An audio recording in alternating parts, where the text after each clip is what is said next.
rank where the view is nothing less than phenomenal. For how I express and project from my abdominal. The only view better, both my daddy and my mama know. No living parents, my sons give me balance. My wife is my serenity, this mic is my identity. The world is foul enough, that's why I write without obscenities. Provoking danger with broken language and spoken anguish. Begging to get hurt, why would you ask to go through changes? Yes, Lord, life's a chessboard, master the angles. Control the tempo, be the one who holds the info. Acknowledge is just as deadly as machete swings. When spoken, the truth is as potent as that Medellin. While others swear the style is free, I just let it ring. Our time is undervalued, soldiers make us better kings. My fans on my shoulder, reaching after better things. Today I take the shot, for them I'd rather set the screen. My mama told me follow my dreams. My daddy told me get it by any means. Stand tall, make him bow to a king. But I've evolved, you can see the resolve. Look in my eyes when you speaking to God.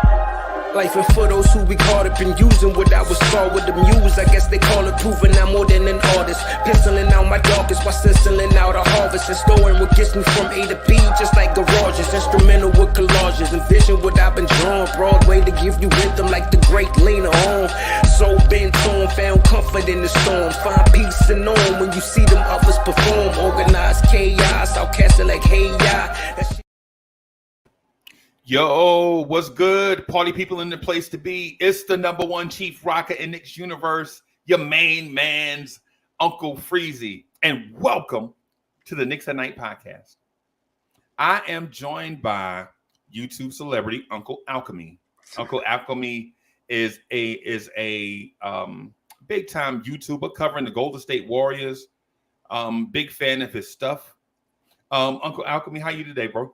How you doing? Man, I can't complain. I forgot. It threw me off that Monday was the 4th because I think everybody kind of celebrated it yesterday. And I was like, Monday, work day. I forgot. Oh, wife's home. Like kids are still lingering, but I'm good. Yeah, man. I had that same deal going. I looked at the missus. She walking around like, hey, she's like, hey, it's the 4th, fool. And I'm like, oh, that's right. Man, Golden State Warriors fans must be in hot cotton right now, bro. Man, you get jaded quickly. We were just chatting here a little bit. Like I'm not trying to rub it in nobody's face. I understand it because we were just talking about how I go back as a fan to the struggle years. But right. Yeah, it was this one was, it was, to me it was shocking. I didn't think it was happening. I kind of lean on the pessimistic side of the fan base, but yeah, it was the most shocking. It was almost anticlimactic, honestly. In Boston, Game 6, did you think it was going to at least go to 7 at the start of 6? No. I'll tell you what. This is what my feeling was. This: if this series goes to Game 6, Klay Thompson is going to win it wherever they play. Whether it's Boston, Golden State, the Moon, wherever they play, Klay Thompson is going to make sure that the Golden State Warriors win Game 6 because around the nation, Klay Thompson has a reputation for showing up in Game 6s. G6. And so we were, as soon as the Warriors won Game 5, I was like, yeah, it's over. I don't care where they play. If it gets to Game 6, Klay is going to win it for them. That's what we know Klay as, right? Oh, right. As a Knicks fan, historically, we don't have a player with a clutch gene like that, like knowing what the stakes are, knowing, looking at what's on the line, what I'm saying, regardless of the atmosphere, this guy is going to step up in this game. We're known for being the opposite. We're known for Patrick Ewing finger rolling off the back of the rim. Finger roll Pat Ewing. Yeah, or Stark shooting 2 for 18 in Game 7. Right. What I'm saying? Historically, that's what or Melo getting stuffed by Roy Hibbert at the rim in a playoff game against the Pacers. We have playoff heartaches like that. But let me ask you this. And I understand what you said, but is this the most satisfying Golden State Warriors championship? I think it is. I think, and the players are the ones that can truly answer that, right? The first one, I had kind of a monologue in my breakdown after Game 6, and it was like the first one was shocking, right? It was just surreal moment, and hopefully y'all will feel that at some point here. Not too soon, because we're going to run off a couple more here. But, I appreciate you sharing. You know what I mean? I don't know about you, but I'm not as salty towards East like the other conference, right? You build your rivalries within conference, so it's like I can root for the Knicks like on the side, but right. But yeah, so the first one was just shocking. Right. Once Kevin Durant showed up, they were expected. Right. And then this one, yeah, it was the most satisfying. And I think you saw it all over their faces, you know. Right. So absolutely. Right. As a fan, though, it definitely, I was happier for them. And that may sound weird, but like, you know, you win, you celebrate, and the fans, it becomes about it was just like, man, look at this. They really did that. They really did that. And then the narratives it crushed. So yeah, man, it was the most solid. So there were a lot of narratives out there. Like there was a lucky championship, and then there was you only won because you had Kevin Durant champion run, right? But let me ask this, right? Let me because I want to get to the Steph Curry validation thing historically, right? But before we go down that road, I want to ask you, and Knicks fans want to know this from a historically great team, organization, and fan base as well, because we're loyal as Knicks fans, right? But bro, Golden State Warriors fans, like when you go back and watch the We Believe Warriors, when you felt like the Warriors had no chance, and everybody in the arena is wearing the same T-shirt. You know what I mean? You know what it is you it's like, and I'm sure y'all do this early, right? You get into the draft way earlier when you're one of these teams. Now, the last couple seasons, y'all have, you know, it's you've taken a step up, right? It doesn't happen overnight usually, right? And you're slowly climbing up to respectability and then to threat and all that. But yeah, I mean, through my childhood, it was by January, February, you're looking at the draft. You know what I'm saying? You almost didn't even celebrate in the moment. It was like, oh, what this could be. Like Anthony Randolph, what could this be? What could you know, like these cats like that? Patrick O'Brien. Marco Bellinelli. Oh my! And the summer league god. Hey, Belly was nice. The original Belly, because we call him Bielitsa. But yeah, man, there's been so many. I remember when like me and my cousin were hyped off Bobby Sura.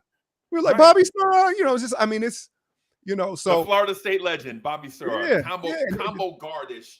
And you know what? That's funny too. If you want to bring it over to the Knicks, because the Knicks kind of have done a similar thing where you kind of get these guys, not now, and I'm sure we can talk a little Knicks too, but like not now, but where like a Bobby Sura or a guy that he's all right, he's cool, but you can't bring him in and expect that. You know what I mean? Like it just kind of putting expectations on guys that they shouldn't be, kind of glorified role player types. And that was for a long time, man. But yeah, this is definitely the most satisfying. And at a certain point, though, again, I try to remind the fan base, because a lot of them are new. Like, don't be jaded. This isn't expected. And because of the newness of the Steph Curry era, that's all they know. Right. And so they're overly confident. Like, they'll get on my neck. They're like, hey, you think Memphis was a problem? Memphis had me like, I thought that was going to be a problem. Yes. And a lot of the fan base is like, bro, you just not confident. Like, we going all the way. It's like, that's all you know, bro. I've seen the dreams get crushed. Like, it doesn't work. You know what I mean? Like, I'm a little more like guarded from my childhood of seeing it not happen so often. You know what I mean? Like, and there's that just a false sense of confidence within the greater portion of the fan base, or I won't say the greater portion, but the newer part. Right. And I would say this to what you just mentioned. Right. So I've been a Knicks fan since 1975-ish. Right. Little boy going into the Garden. You know what I'm saying? Because I started out I make people laugh when I say this, bro. But I swear to you, I cannot be more honest with you. My first favorite pro team was the Harlem Globetrotters. Right. And their home, they used to play in Madison Square Garden. So I used to go to the Garden and to watch the Harlem Globetrotters at least 2 or 3 times a year, right, as a kid. And people would be talking about the Knicks. I'm like, hey, that's fine, but who are the Knicks? You know, so I didn't know you when you were a kid. So finally, you know, I become a Knicks fan. That's so mesmerizing what they do. Yeah. When you were a kid and you and so the Knicks were outside signing programs. You remember when they used to give programs away and somebody assigned it, Knicks players, whatever. And I was mesmerized by this dude. He had a mink coat on. It's a dude named Clyde Frazier, right? Sign this thing here, kid. Get out of here. Stop holding up the line, whatever. And so I meet these guys, and I start learning that there are other pro teams in this league. And I find out about the Golden State Warriors, right?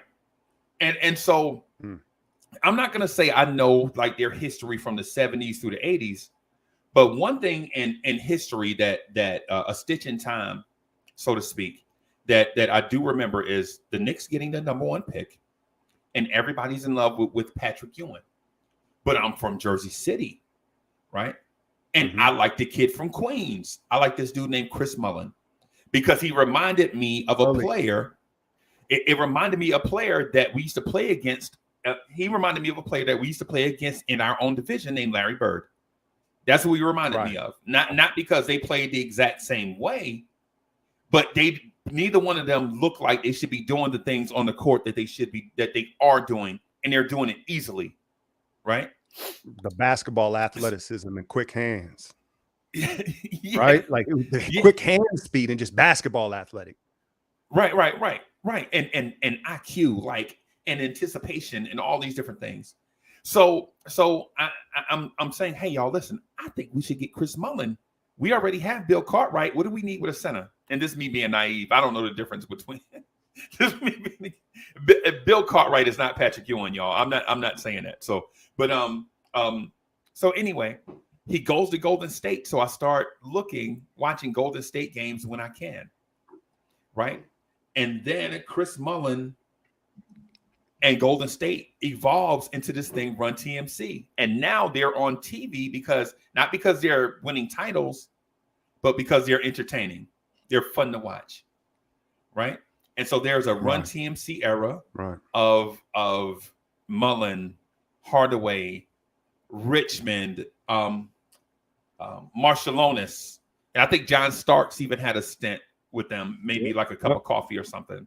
He did right, but the Billy Owens trade, and that's when I picked up. That's when, as a kid, when I started going to that, and then when we got Weber, right. When like I was 5th, 6th grade, and so that's when I context was added to it. Okay, he this is the number 1 pick, the Fab Five, Michigan, all that. Right.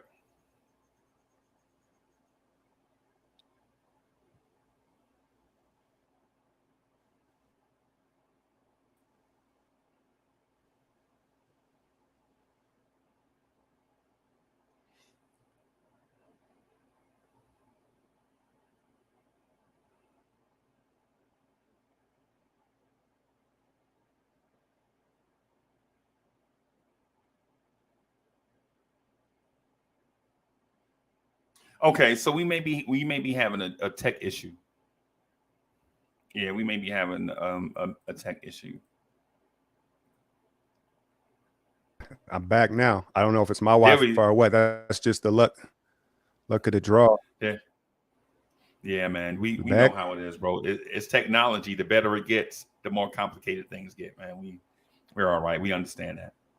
So you became a Warriors fan around the Billy Owens Weber time, around the time of the people don't want to bring up Billy O for that trade for Mitch Richmond, right? Because that was what broke up Run TMC. But yeah, I think like contextually, because you're a kid and you don't, at certain ages, it's like certain context gets added the older you get.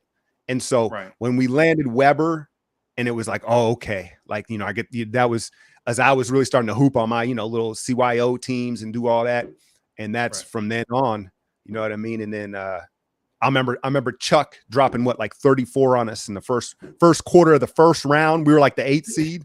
I think that was the year Phoenix went all the way. And it was just like, that was the first taste of the playoffs as a kid kind of. And I again, vaguely remember like the early Run TMC, but then it just became, just to the love of the game and rooting for it. And there is people you do fall in love with the pursuit of getting out of the hole, out of the gutter, and the potential of grass. But after so long, you just get beaten down, and you don't believe no more. You get worn down by the lottery, the player you pick in the lottery not being your savior, or the free agent signing that comes in to be a piece winds up being just a professional check cashier. You know what I'm saying? Right.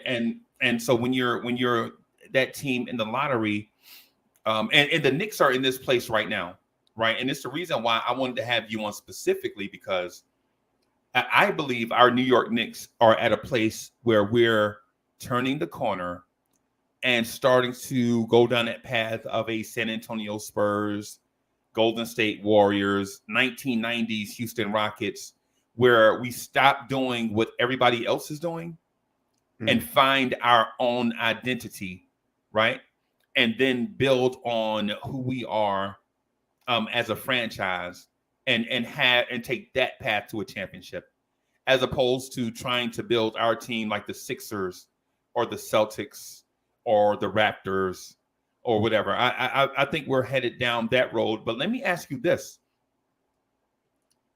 When did you start to believe that this team could win an NBA championship, this franchise? I'm talking about this generation of players: Steph Curry, Draymond Green, Klay Thompson, even Harrison Barnes, maybe Biedrins, and all those guys. When did you start believing in those guys?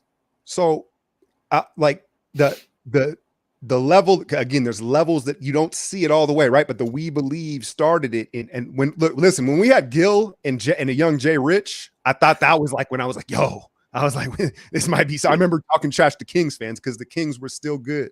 I was like, no, we really coming, right? But then you see it fall apart. And I'm kind of getting off track here a little bit, but I remember there was a meme out and it goes, don't ever, the point of the meme was basically like, don't count your chickens before they hatch. And it showed this lineup of the Kings. It was like Tyreek Evans, DeMarcus Cousins, what was Jason Thompson. It was like all these lottery picks that at a point looked like, oh man, here they come. They were going to do something. Yeah, they were going to do something. But to be perfectly honest, and listen, people, it's funny, but I don't think this is much of an East Coast thing, because I know how y'all are, and I really respect that. But like on the West Coast here, people think like if you don't believe that they can do it, like, oh, you ain't a real fan. It's like, nah, bro, I'm here shedding tears with y'all. But to be honest, I didn't think we were winning the chip until we won it. Right. Like that's how, you know what I mean? Until that, I remember David Lee and Steph grabbing and throwing the ball. Now, granted, as Kyrie and Love went down, now it's like, is this really going to happen? Is this really going to happen? Right. But there was a bit of imposter syndrome watching how Steph that year, it was like, yo, wait a minute. They're talking about him with Bron. Wait a minute. No, wait a minute. Now it's April. He won MVP. You know what I mean? Like, wait a minute. Okay, here we are. We get past Memphis, the grit and grind Memphis. And it was just all the way until it actually happened. I wasn't going to believe it.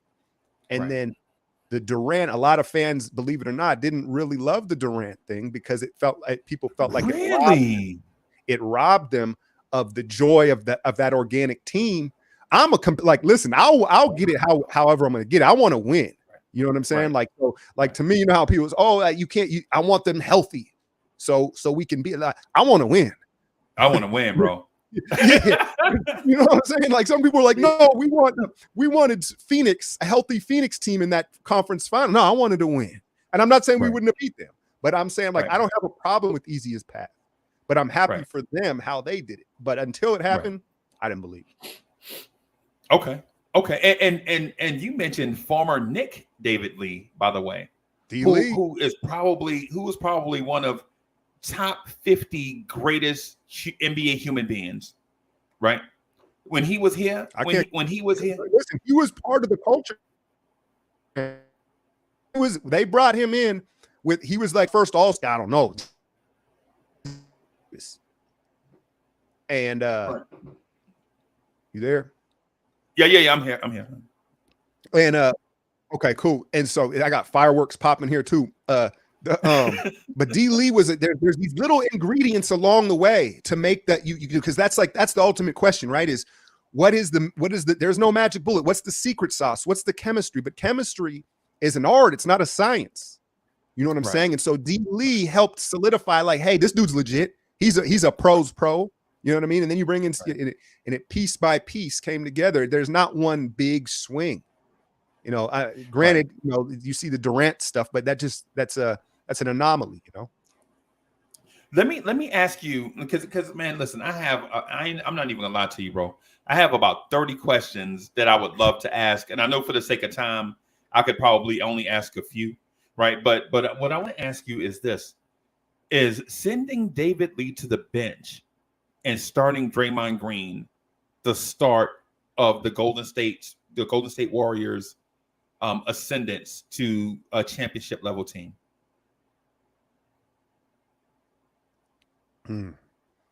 That might be the one they circle. That might be the one they circle. That along with Andre coming in and then going to the bench, right? Right. Because right. it allowed Kerr to kind of have that up his sleeve. And we were also learning Kerr. I remember the fan base wanted Stan Van Gundy. The year it was Van Gundy was the guy that the fan base wanted, and then he went to Detroit. And Kerr, because Kerr had come from TV, he had botched the Suns team up. He botched like, the Suns. Let's keep it a buck. Let's keep it a buck. He botched that shit up. Shaq for Matrix. Come on, man. Yeah. But you know, you learned the biggest thing about it is Kerr has learned, and he's humble enough to learn from others when he came in, and we can get into the Mark Jackson part of it. But yeah, that Draymond, man, it's funny, man, because here's something, and my patrons and people that follow me closely know I'm not a fan of Draymond, the personality at all. Right. But I saw that. I saw. You don't like Draymond, the media guy. Yeah, it's just too like I know we would like if we played on a one of these over 35 men's leagues out here, one of these rec leagues, like we would get to talking, teammates or not. Like it's just too much, bro. Don't talk down. You know what I'm saying? But he's a necessary evil within this championship gumbo, and he knows it.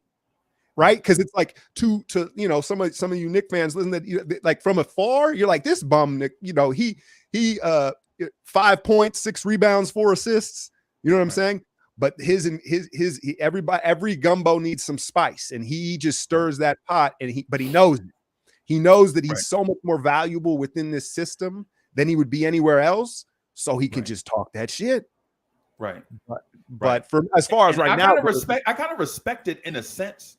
I kind of respect it in a sense because what it does is it draws attention away from Clay and Steph and guys like that. Like Draymond can legit take the media bullets and the in-game trash talking, you know what I'm saying? And you know what I'm saying? Kind of be the shield for those guys, kind of in a way where, and I'm not comparing the players like their production, but kind of like a Bill Laimbeer did for Joe Dumars and Isaiah Thomas, where you were so worried about Bill Laimbeer that you didn't focus your ire on Isaiah and Joe Dumars. And I think Draymond does that in a sense, and it won't be appreciated until you guys move on from that core, right? Right. No, that's very valid, and just a level of physicality. There's a level of physicality in the way he's able to, because you come in, it's a jump shooting team. And it's like, you've seen them, especially in this playoff run. There were ugly games like against Memphis that it was just physical. Now Looney has taken on that same style, right? You know what I mean? And then, man, it's all because.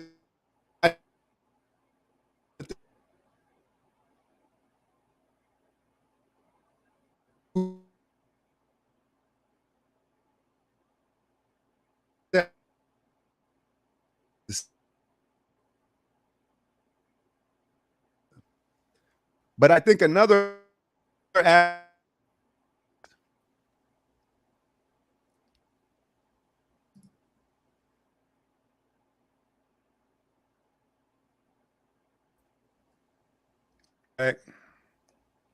Yeah, man.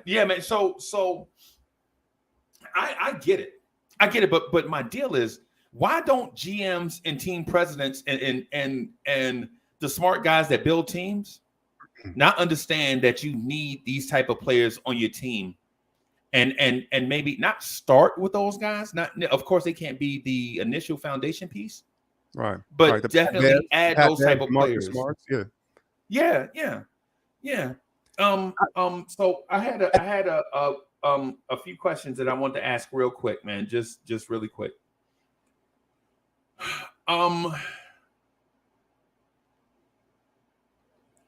So here it is. what can you compare, or what team in NBA history can you compare this Golden State Warriors run to championships to historically? Like, is there a team that you can kind of compare the getting up out of the mud type situation to winning 2 or 3 or 4 championships within a say a decade or so? Is there a specific team? I mean, I think the one you'd point to is the Spurs, right? You got the Kerr DNA from Pop, and then you've got homegrown stars. You've got a system, because everybody talks system, and that's another big thing with the Warriors fan base, because you probably heard this too, like, hey, just run the pick and roll. Sometimes, because your strength is your weakness, right? And sometimes you see this Warriors team lean on the system too much. It's like, no, it's like 1-4 flat, it's real easy. Basketball's an easy game, does not complicate it. But the system, just like the Spurs kind of space and pace, read and react system, it enhances all these role players from average to good. Right. So that's why you get like these Damian Lees in these like Otto Porters the year last year. I didn't think that was coming. Who thought that was Gary Payton's? What is Gary Payton, bro? And that's where like Kerr, he can play the good cop and the bad cop. A lot of these coaches, what I see is they're kind of only one version of him, and because you got to be, that's fine. But Kerr, it's a fine line. Like, he knows when to pat you on the back and when to kick you on the butt. And it's a balancing act. And that's really like his elite trait in keeping the confidence in the role players, because he was a role player. So I think that's so Phil Jackson, bro. That is so Phil Jackson right there. Yeah. that is so Phil. That's Phil Jackson in a nutshell. Like, the mental manipulation to get the very best out of 1 through 15. That's what it is. It's not, again, it's a simple game, man. The split actions, 5 out, horns, like there's like 10 plays in basketball if you really like want to get down to it. And people focus on the X's and O's. And at this level, this, it's managing the egos, and it's your emotional intelligence, sensing how a dude feels day to day. And I was speaking about this the other day with load managing, right? Like with Otto. And he's been in other situations where they probably made him feel bad for sitting out. Like, oh, you hurt again? Like, all right, well, you're going to be back on Friday, And the Warriors, now granted, they have the opportunity, they're a luxury to afford that, but they're like, oh, you'll be ready when we need you. That shot still looks good. And I think they know how to build these guys up. And now that they've gotten really good at plugging players that fit the system, you're seeing them be more than the sum of their parts. That's what this season was really back to the strength of numbers. Okay. Well, I have 2 more questions for you, just real quick. I know I said 20 minutes, bro. I'm terrible at this whole managing time thing, bro. I'm a slacker when it comes to that. I apologize. Oh, no. I'm straight. I'm having fun. Okay. So here's the thing I want to ask you. I want to ask a Warriors fan. How long is this magic carpet ride going to last? The Steph Curry, Klay Thompson, Draymond Green, the magic carpet ride. At some point, you have to hit the off ramp and then get back on the highway. Like, when do you believe that the or how long do you think this magic carpet ride can last? Right. Well, I think once they bring KD back in a couple of days. You know what I mean? I'll mess with you. You took my second question and you just snatched my second question out the air. Okay, all right. But I think realistically, again, it starts and stops with Steph, and the way he's kind of, this is going to sound a little wild, but he's kind of like a mini LeBron in the sense of what he's willing to do to preserve his body. And the weightlifting and the pods he sleeps in and all this stuff. And then I was listening to I clicked onto the earlier stream you had today, and you guys were talking about athleticism and knees and D-Row, Steph's game. And granted, he's getting more physical, he's playing through contact, but it's not like he's up there trying to finish above the rim. Right. So fingers crossed, if Steph, 34, 35 now, he could go another 3 or 4 years where the system can still revolve around him because of his range, his craft, and his strength. And I think with that, like, sell high on Draymond. Right. Like they're gonna have to retool it around Steph. to keep it going for, I'd say, another 3 or 4 years. Clay is a beast of his own. You can't doubt Clay. I think that Clay is that's what's so special about Clay is who is low key one of the toughest players in the league. You talk about toughness, like that dude is tough. And because we always, I throw it around too. We talk about soft guys. He's soft. Like Clay is tough, man. People don't really realize it because he's unflat. He's just a machine. He just keeps going. But I would say that ultimately you have to, whether it's Kuminga, I'm not a big Wiseman guy at this stage, but at some point it's going to be Draymond that gets parted off and they rebuild. I think the brothers with their shooting, they're going to age more gracefully and they can stretch it another 3 or 4 years. The question is, when do you sell on Draymond? Right. But, granted his history and the ingredients and what he's made, like, I don't see him. I don't think they are. I think they'll extend him and they'll probably all finish together. But Draymond is going, and you saw some of this through the playoffs. They're not young in their prime, Steph and Clay. And so they can't cover up Draymond as much offensively anymore. Right. And that's a problem. And I get Draymond is the emotional leader and the physicality, but I would also push back that Steph and Clay at this stage in their careers, they don't need as much of his rah-rah and his leadership because they're OGs now. Right. Okay. And I would even personally, I think the Kuminga pick by you guys, to me, was like deserved the chef kiss. It was like they could legit. Oh, did you see him out in Jersey when he was in high school? Yes. Come on, man. Come on. I'm a Knicks fan. I wanted Kuminga, bro. Okay. We wanted Kuminga, bro. We've been watching Kuminga for like 3 years already, bro. We were like, if you know then. Because like you can't teach some of that shit. That boy made of vibranium. Yes. And if he can develop some of what Draymond does, just some, not like I'm asking him to, or it wouldn't require him to be a Draymond 2.0, but just a little of a reasonable amount of the Draymond Green basketball IQ, the situational. See, Draymond Green is irreplaceable because of his situational awareness, bro.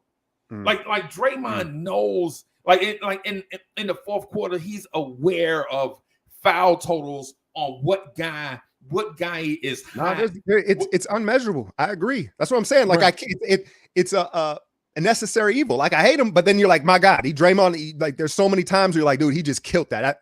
Which was it? So we lost game 1 of the finals, remember? And then game 2, Draymond just mucked it up. You remember that? Right. And it doesn't show up. So I get his value. You're right. But the other thing that I would bring up is you look at around the league and you see a bunch of these organizations trying to zig or when everybody's zagging or vice versa, however you want to say it. Right. And, that at a certain point here at a 33, like you look at is the new in vogue thing playing 2 legit big men together. Right. Is that with like Memphis is low key Draymond's kryptonite. With Jackson Jr. and Adam, when you put 2 of them out there, now he's just too small. Right. But no, I agree, man. I understand and appreciate what he brings. I know there's a lot of subtleness to it. It's just if he didn't boast so much, bro, it's like just say less. Just say less. Right. And I think part of that is part and parcel to Steph Curry being so great, so often, and likable, right? Because what happens is some stars, they feel like they can be great, but for some reason they're not likable or marketable, right? But Steph is so great, so often, and so likable that it takes away the shine from other guys that contribute, not just as much because they don't, but they contribute in critical ways like Draymond. And I think Draymond overcompensates for that with some stuff. Man, you know what I'm saying? Like with the talking and things. I like it. I like these are nice points to this. And then it fits in where Clay, it's funny because you say, they've called Clay the no maintenance superstar, right? And it's not that Clay doesn't have an ego. It's that Clay's ego is so strong, nothing affects him. Laser focus. He's like, I don't care. Like, it really doesn't, because everybody tries to act. And that's the ingredients of the three. You've seen there's so many legendary pictures and moments of those three. And again, it's not a science. You don't know this until you get it together. And so it's like, congratulations on the Brunson signing, because, he could wind up being much more valuable to the Knicks than what he actually is as a player. Because if his ingredient to the locker room, to that gumbo, puts the battery in RJ's back, it puts Randle in a third spot where he can play efficiently, and so then you don't know, right? And it's like playing. It ain't 2K. These dudes have, the chemistry matters. I think the chemistry is overlooked. And for an instance, you look at Minnesota. That's gonna be fun. That's gonna be real fun, because it's gonna be real fun to watch, because to the Brunson thing. And sometimes I get super statty. Like, I get statty. Like, how you take your girl somewhere and the wine tastes so good, all of a sudden she getting chatty. Like, girl, slow down on the wine. Easy on the wine. Easy. You were supposed to drive, and now I have to drive. But it's like the thing is with the Brunson thing is, it's the perfect combination of two things that need each other, right? Because the Knicks ran the sixth most amount of pick and roll plays in the NBA, and their pick and roll percentage was seventh most in the NBA. But our pick and roll efficiency in scoring was 28th. So we ran it a lot. We just wasn't good at it. And then you take a Jalen Brunson, who is in the 90th percentile in pick and roll efficiency over the last two seasons, two NBA seasons, not including regular season and all that, right? This dude is in the top 90 percentile. Right. So the Knicks front office knows this. The Dallas Mavericks know this. Fans may not know this because, basically we look at points, rebounds, assists, just a basic box score. Right. But when you add Jalen Brunson to a team that I liken it to, it's right. It might be right up here. You remember the Jeff Garcia 49ers? Yeah. You remember how they had a whole bunch of here. Sign, baby. I remember Jeff. He was scrappy as hell. Yeah. But the 49ers had a whole bunch of talented receivers, right? Right. A bunch of talented receivers. They all had their deficiencies, but they had a young guy that was really fast, couldn't catch. I can't remember his name.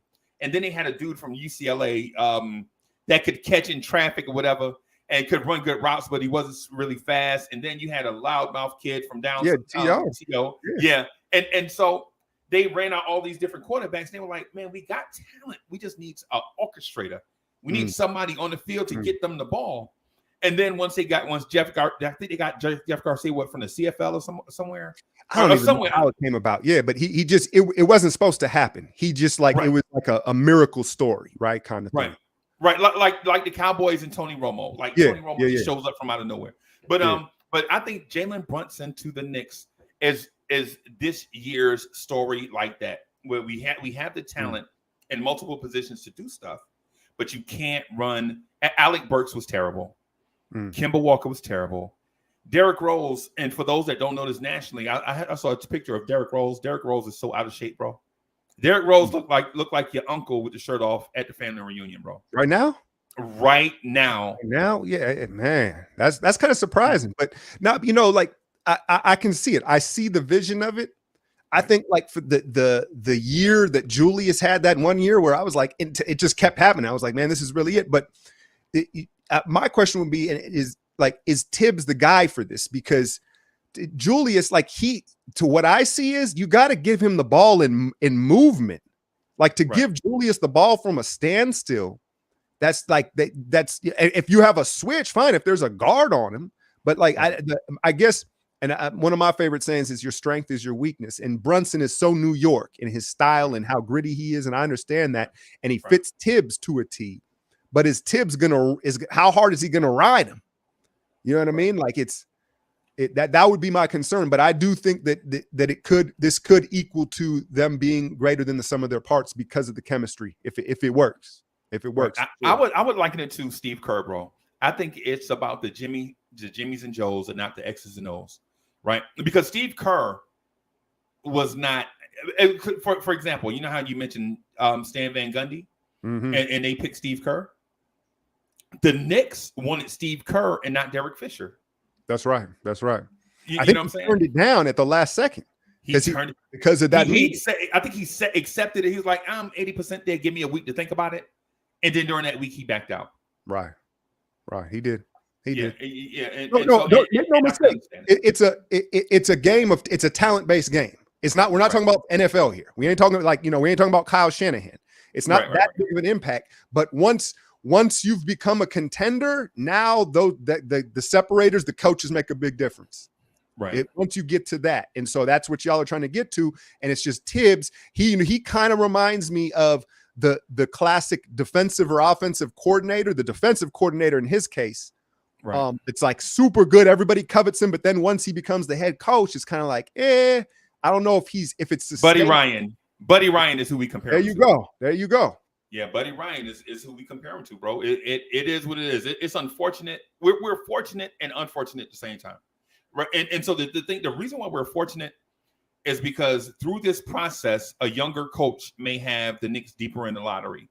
Like instead of being the 11th best team or worst team, we'd probably be like the 6th worst team. But at the same time, you get a better draft pick, but you don't instill winning in your culture. You know what I'm saying? So it's like that double. Man, you've been through it, bro. You've been there on draft night when the Warriors are picking Patrick O'Brien. You know what I'm saying? Todd Fuller. I mean, there's been Andrew DeClerc. I mean, we could go. But no, absolutely. And that's my question with Oklahoma City. At what point you got a lot of talent here, but like at certain point you're not playing 2K. What is the chemistry? Where's the fit?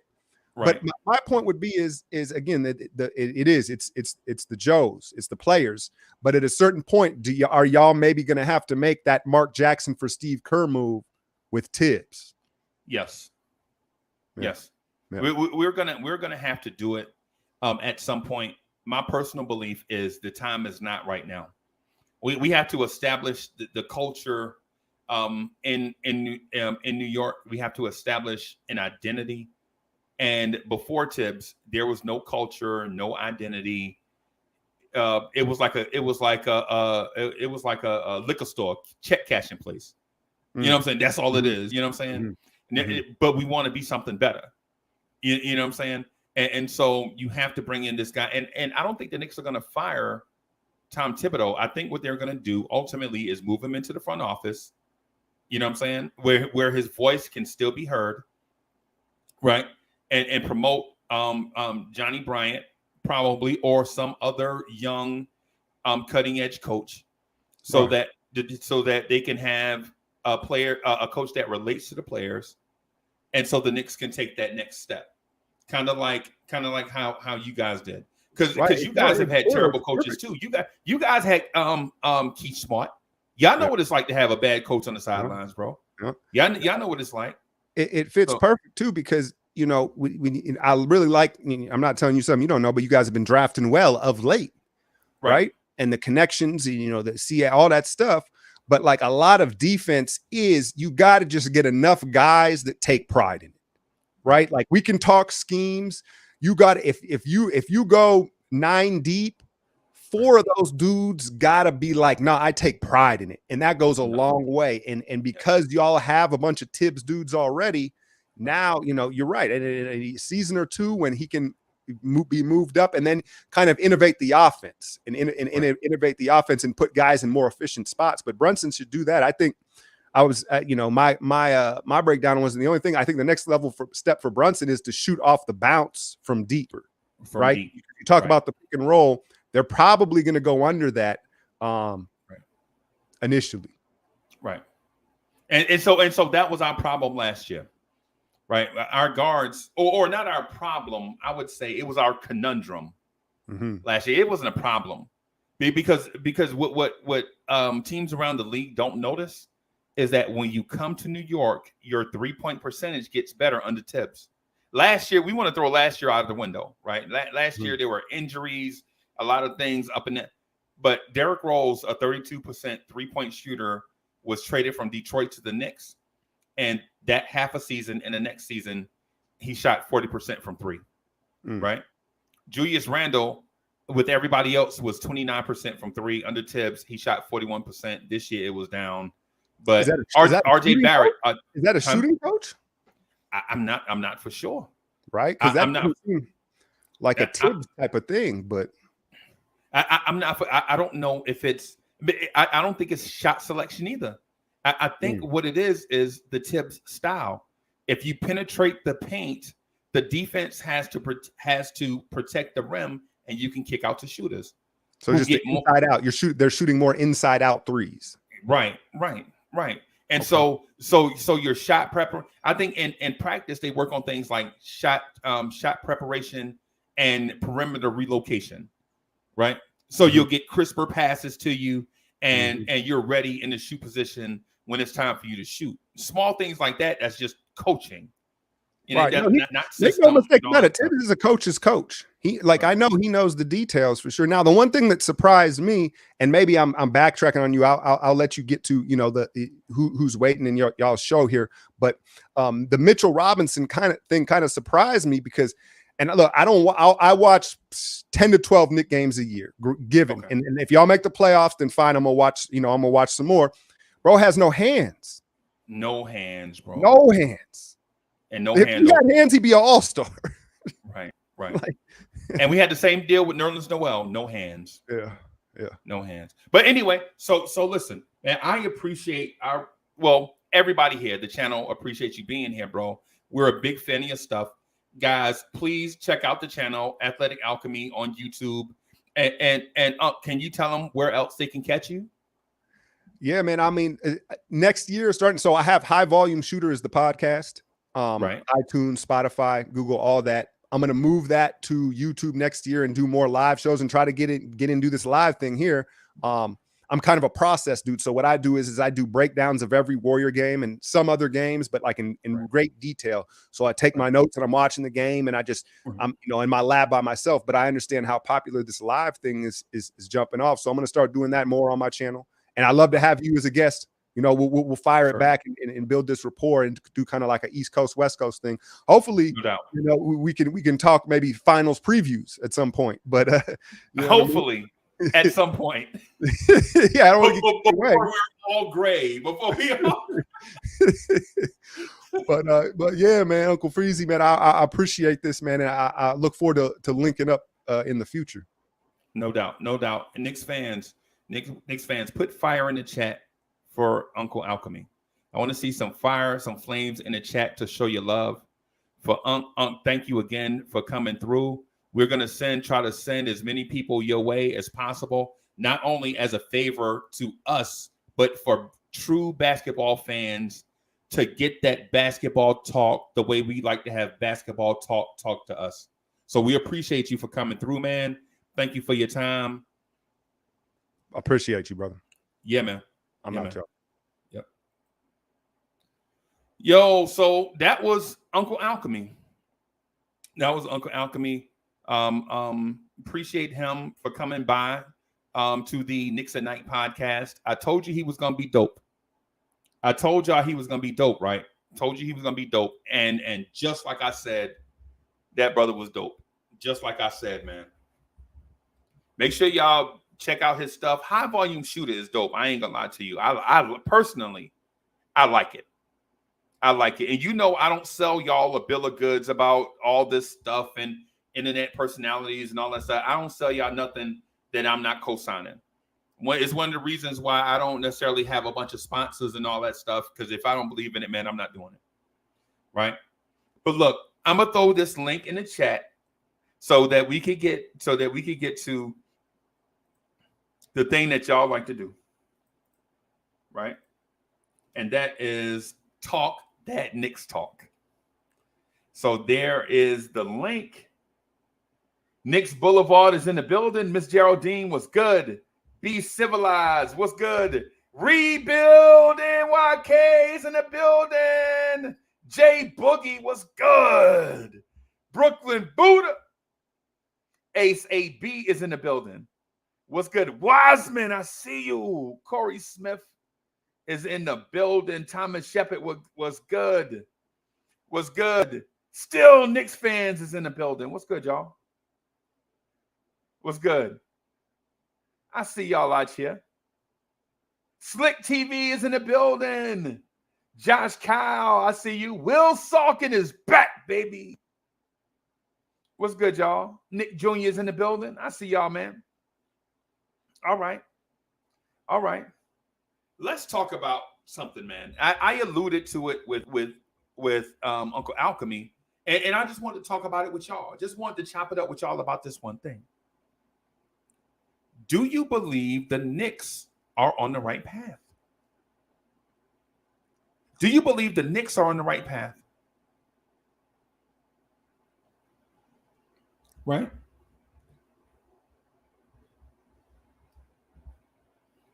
Do you believe the failed draft pick era is over?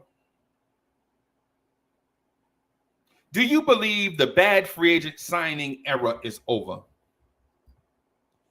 Yellow fellas in the building.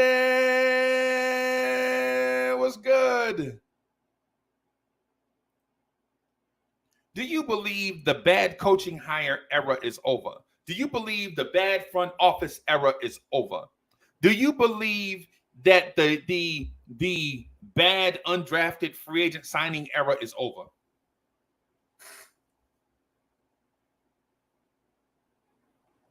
Are you asking me? Are y'all asking Uncle Freezy what he thinks?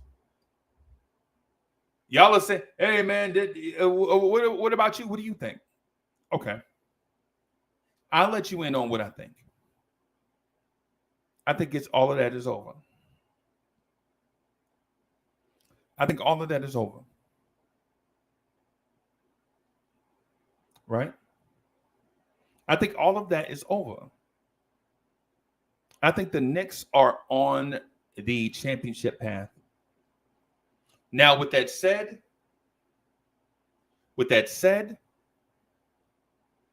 I'm not saying that the Knicks are going to win a championship next year. I'm not saying that. Or the year after. I'm not saying that the Knicks are going to win a championship in 2 seasons. Right? I'm not saying that the Knicks are going to win a championship in the next 2 seasons. But just like I just discussed with Uncle Alchemy, every franchise goes through the bad free agent signings, the desperate free agent signings, the bad draft choices. Right? Every franchise goes through that. You know what I'm saying? And the ones that get through that era the quickest are the quickest to the NBA championship contention level. Right? Right.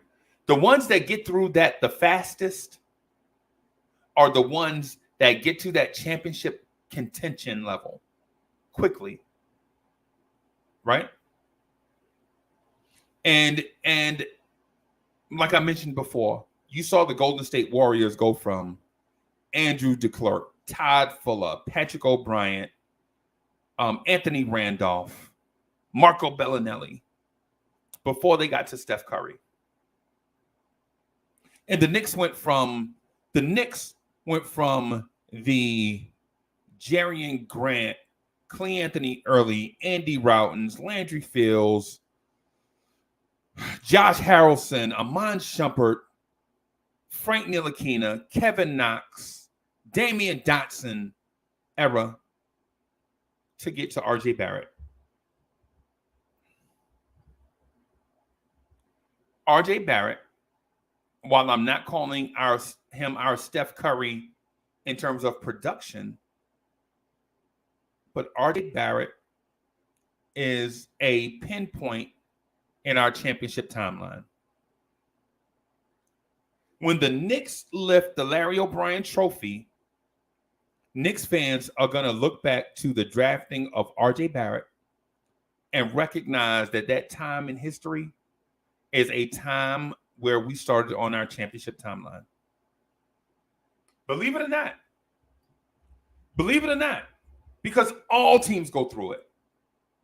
All the championship teams, the San Antonio Spurs, after they drafted Sean Elliott in 1989, look at all the guys they drafted until they got to Tim Duncan in 1997.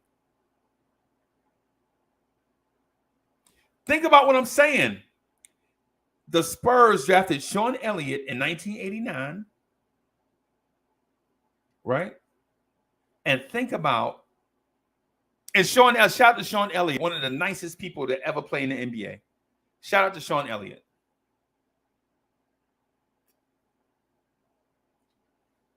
Right? Shout out to Sean Elliott. Right? But look at this. Every team goes through this thing that the Knicks went through. We are not special. The Boston Celtics went through it. Y'all don't remember when the Celtics drafted Orion Green, Gerald Green, Al Jefferson, Kendrick Perkins, Tony Allen. People forget about that era of draft picks with the Boston Celtics. Right? The Al Jeffersons, the Kendrick Perkins, the Orion Green, the Gerald Green, the Ron Mercers. Man, come on.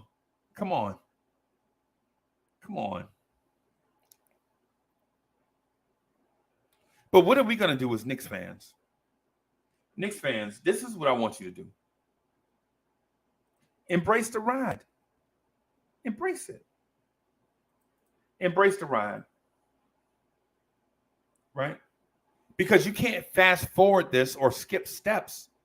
You have to go through and grow through the process of changing from a lottery team to a championship contender. And it does not happen overnight. It just doesn't. And it won't.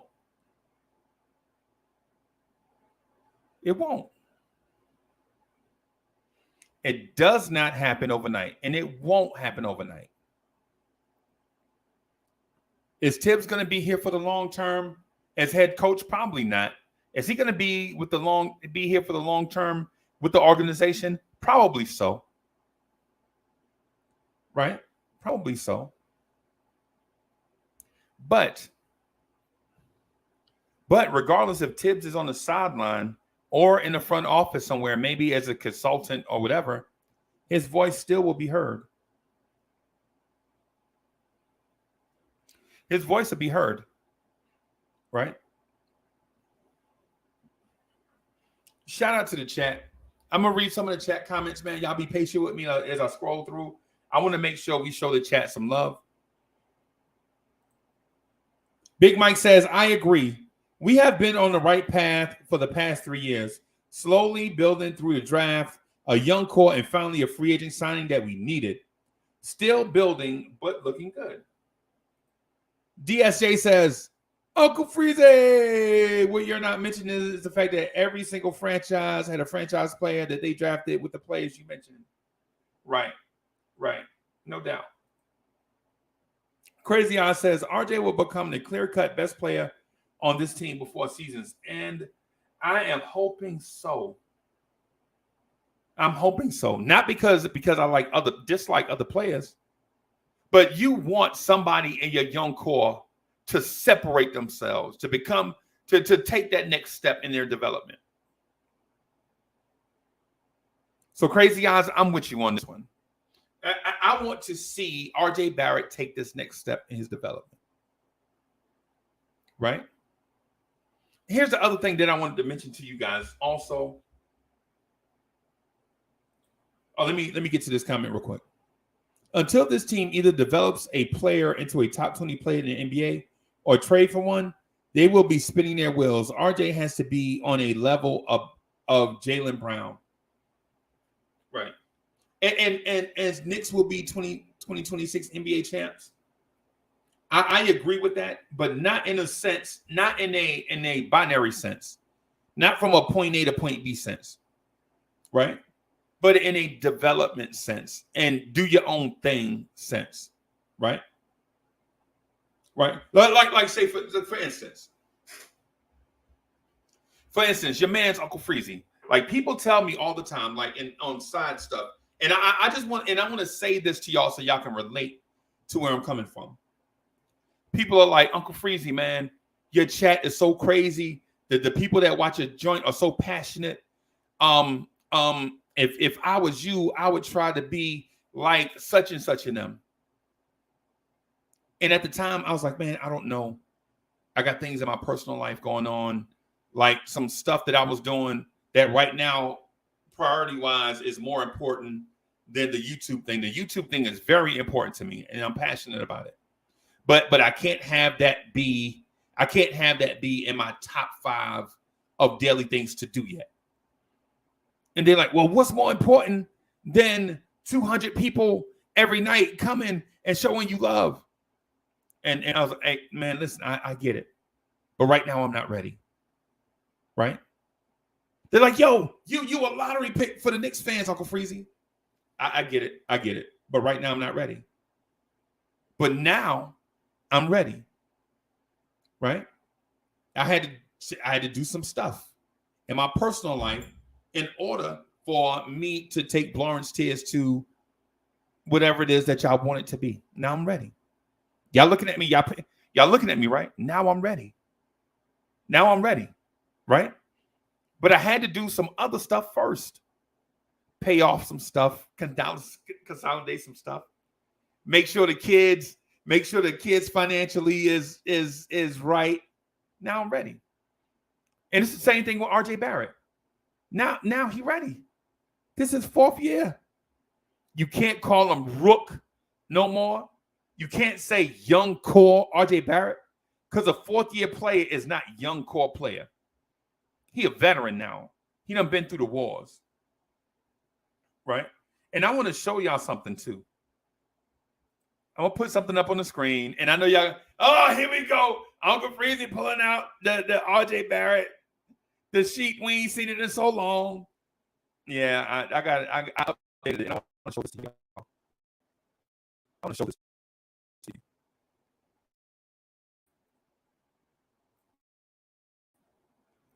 I want to show this to y'all for those that think otherwise.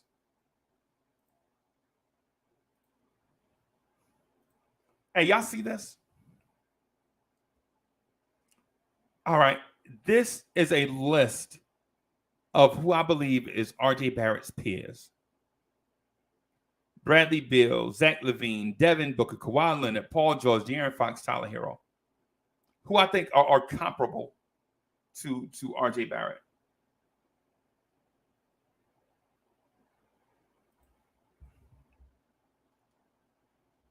Got to answer Mr. Vince real quick. Hey, Mr. Vince, we're going to do vibes and stuff in the morning. We'll do vibes and stuff tomorrow about 8:30, and then vibes and stuff Wednesday about 9 o'clock after the weekly conference call. You know about the weekly conference call. I can't get out of it. Mr. Vince, for the vibes, for the people that rock with us on vibes and stuff, y'all know Wednesday I got a weekly conference call thing that go on, and there's no way I can get out of it. Right? It's not me. It's not my call. It's one that I have to be on. Y'all know it. Yeah, business-minded individuals. Y'all know what it is. But look, take a look at this sheet here where we're comparing RJ Barrett to his peers and their production at the same age. Right?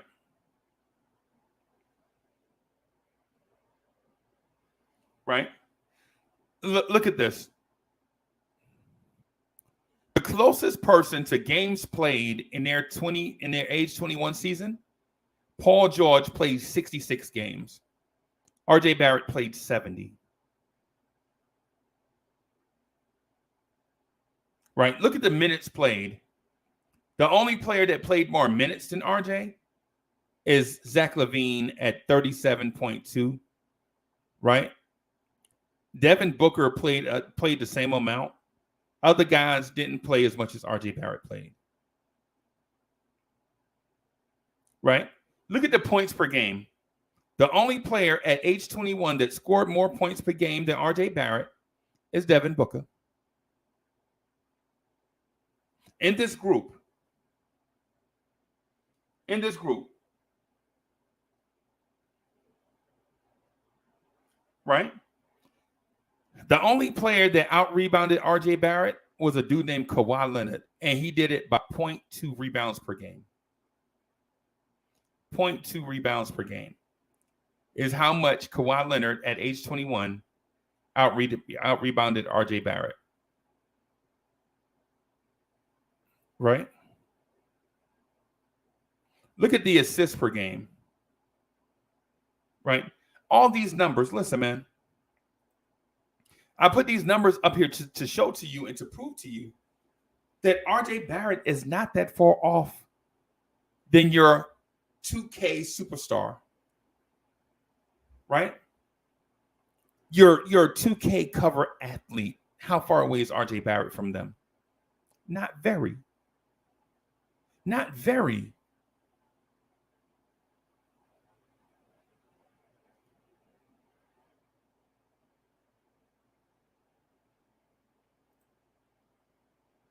DSJ says, I guess the same about I guess the same should be said for Mikal Bridges too, right? I don't know. Mikal Bridges, I'm just throwing him off the radar. I'm not a big fan of Miles Bridges right now. And I don't even want to get into why. It's just I'm not. Screw him. Knicks Boulevard in the building. He's not the 12th best player. If you're crazy, yeah, that must be to a response. Is Todd Barbie in the building? I thought I saw a Todd Barbie name. Is Todd Barbie in the building? Is there a Todd Barbie sighting? Todd Barbie, get off the ledge, bro. JJ says, those numbers are horrible. Right. Yeah.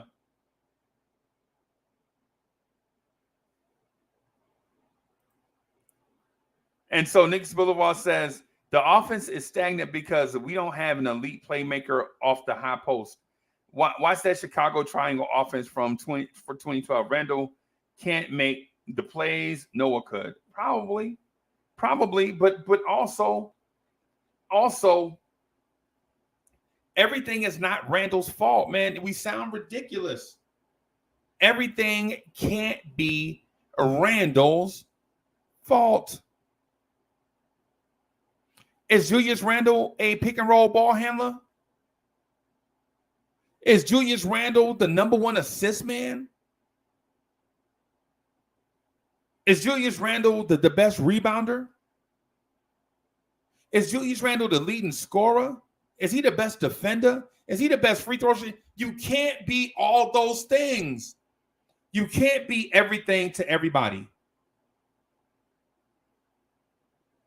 We want Randle to be the best assist man, pick and roll ball handler, best three-point shooter, best free throw shooter, clutch down the stretch, best rebounder, best shot blocker. Randle can't be all. Yo, you got 14 other guys that have to do something. What are your 14 other guys going to do?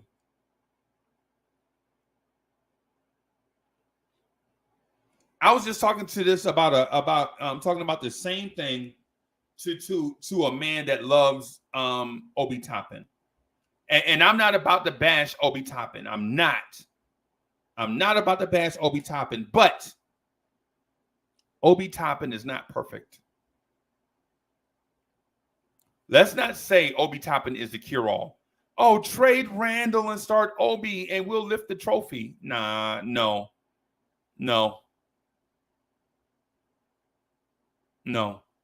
Let's get rid of 2010 and 5 and start a dude. Start Obi and we'll win a championship. No.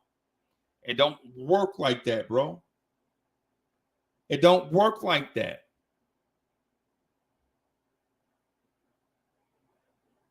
It don't work like that, y'all.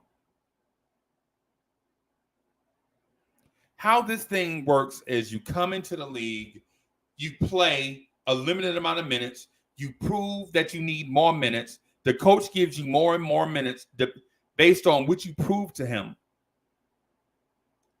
Seeing is believing. Right? Seeing is believing. For those that just want you to get rid of Randle just for the sake of Obi Toppin playing, we're bugging out. We're bugging. And I like Obi, but Obi is not a rim protector. Obi is not a rebounder. Obi's not a shot blocker. Obi's not a perimeter defender. Obi's not a low post defender. Obi can't post up people. Obi couldn't post up Trae Young.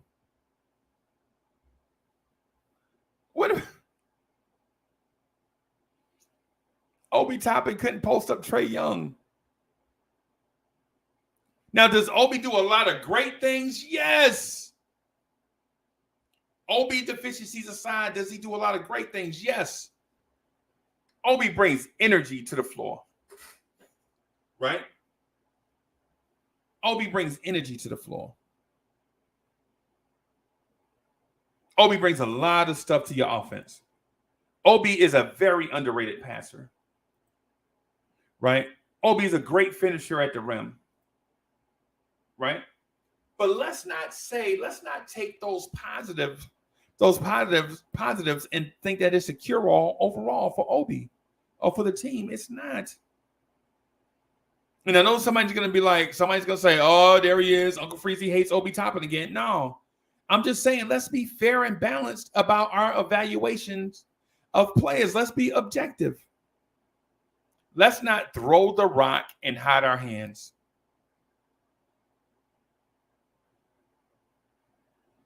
Let's not throw the rock and hide our hands. Let's just be straight up with who we are. And look, I got all orangey. I got all orangey for Uncle Alchemy. Now I feel like I got on too much orange. Is this too much? Is this too much? Do I look like a construction worker now? Do I look like I'm the road man telling you to come on? Come this slow.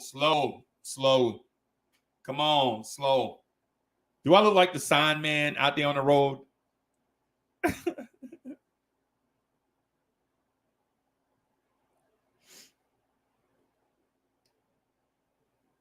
Julian Tran is in the building. What's good?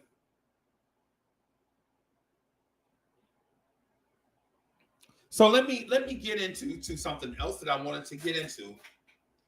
And it is the emergence of a star on our roster. So my belief is the Knicks don't have to go out and get another guy. We already have him. The Knicks don't have to go out and get another guy.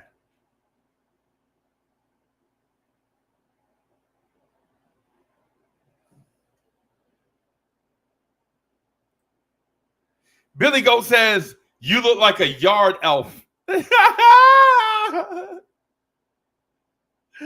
look like a yard elf, beat. That must mean my beard is coming in finally. It only took 50-something years for my beard to come in. So that must mean, if I look like a yard elf, that must mean my beard is coming in right. Appreciate you, Billy Goat. Yo, that's hilarious. Finesse for Jay says, how did the Knicks do in Summer League? I couldn't find any highlights. Nah, the Summer League starts Friday. Oh, I meant to ask Alchemy about the Knicks playing the Warriors Friday. But time kind of got away from us, man. You know, y'all know how it is. You know how you get to talking sports with somebody and you're like, yo, 20 minutes, man. And then next thing you know, it's like an hour and your girl waiting in the car. She in the car texting, and she calling your phone while you up there talking. And you're like, okay, I'm coming. And then the next day, they up there talking about the Housewives of Atlanta. You're like, come on, girl. All y'all talking about is the Housewives of Atlanta. And she was like, well, yesterday, all you was doing was talk about the Knicks. And you're like, yeah, okay, I'll be in the car.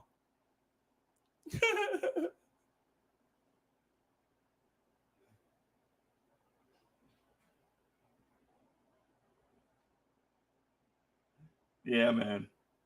JJ says, I'm looking forward to watching OKC Summer League tomorrow. Yeah, me too, man. Me too. And listen, I don't have any expectations for the summer league, okay?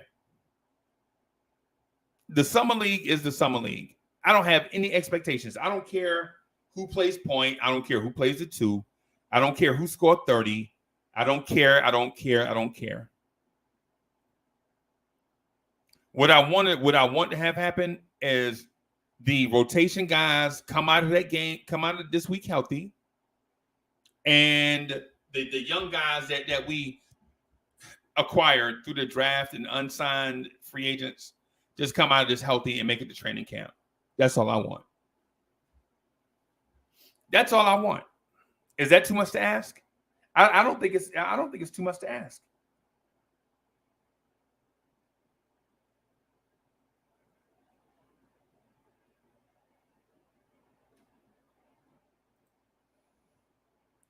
Mr. Ray says, see the media hyping up Scottie Pippen Jr. Man, listen, I wish we could have got our hands on Scottie Pippen Jr., bro. I wish we could have got our hands on Scottie Pippen Jr.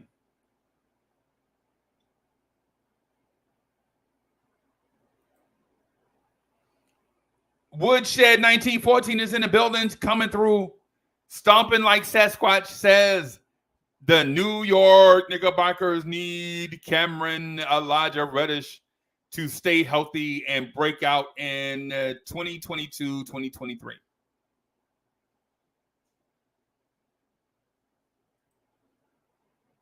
Kaiser Saucy says he's lost weight or something. His face looks skinny. And not it's the hat. It's the hat, bro. Legit. It's the hat. It's the hat.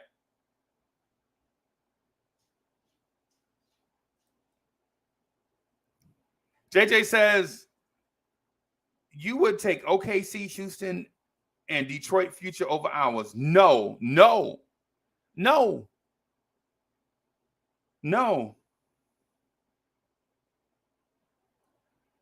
man. No, I wouldn't. No, I wouldn't take of all the lottery teams, bro. I think the Knicks have the brightest future. Now, am I saying they have the best players? No, I'm not saying that the Knicks have the best players. What I'm saying to you is the Knicks have the brighter future.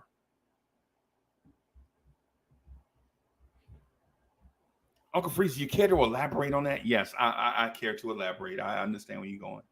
I understand why y'all would be questioning why I would say such a thing. My deal is with lottery teams like Orlando, like OKC, like Houston, is the lottery is quicksand. Once you get there, it's hard to get out.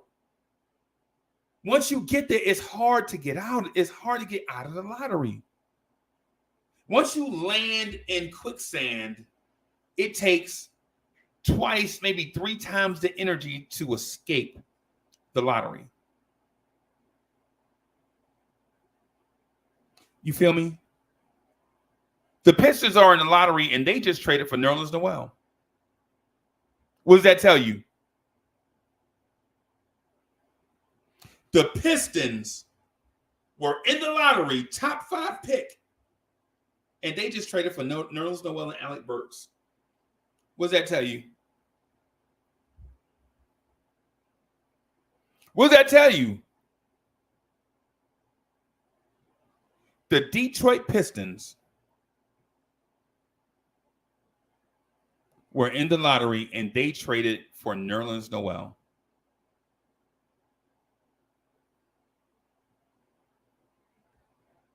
What does that tell you? That tells you lottery teams get stuck in the lottery quicksand and it's hard to escape the lottery. It takes 2, 3, maybe 4 times the energy to escape quicksand, the lottery. You don't ever want to be there, right? Like say, for instance, people tell you that there are, Uncle Freezy, there are levels to this. You don't ever want to be in purgatory, HC that can't go nowhere, right? And guess what teams that lose in the second round say? You don't want to be a second-round team that can't ever get over the hump. Guess what championship-level teams say when they don't win championships? You don't ever want to get to the mountaintop and see it and it always be right outside of your grasp. So no matter what level you're at, people always tell you you don't want to be there.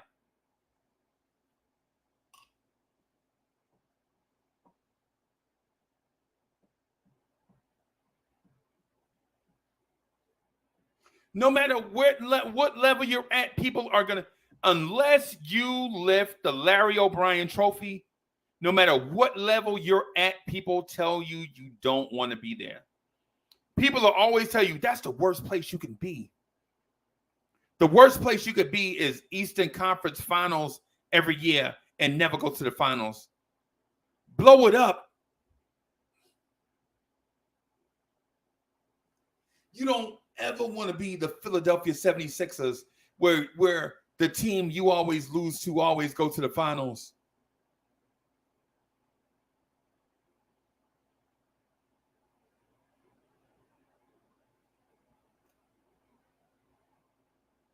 People always say you don't ever want to be the 8 seed or the 7 seed because you always get the double one seed, play the double one seed in the playoffs and always get gentlemen swept every year. That's purgatory. You don't ever want to be there. You ain't going nowhere. You stuck in the middle.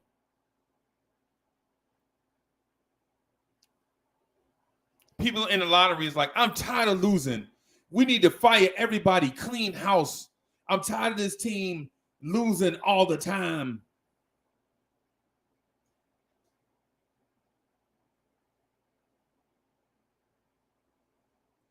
And what I'm saying to y'all is it's about perspective. It's because if you believe an 8th place playoff team is a bad place to be, think about what the teams that didn't make the playoffs are thinking.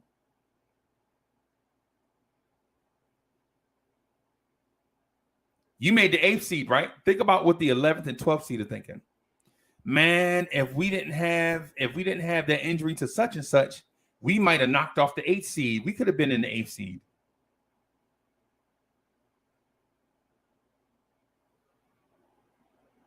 DeRoss is in the building. What's good?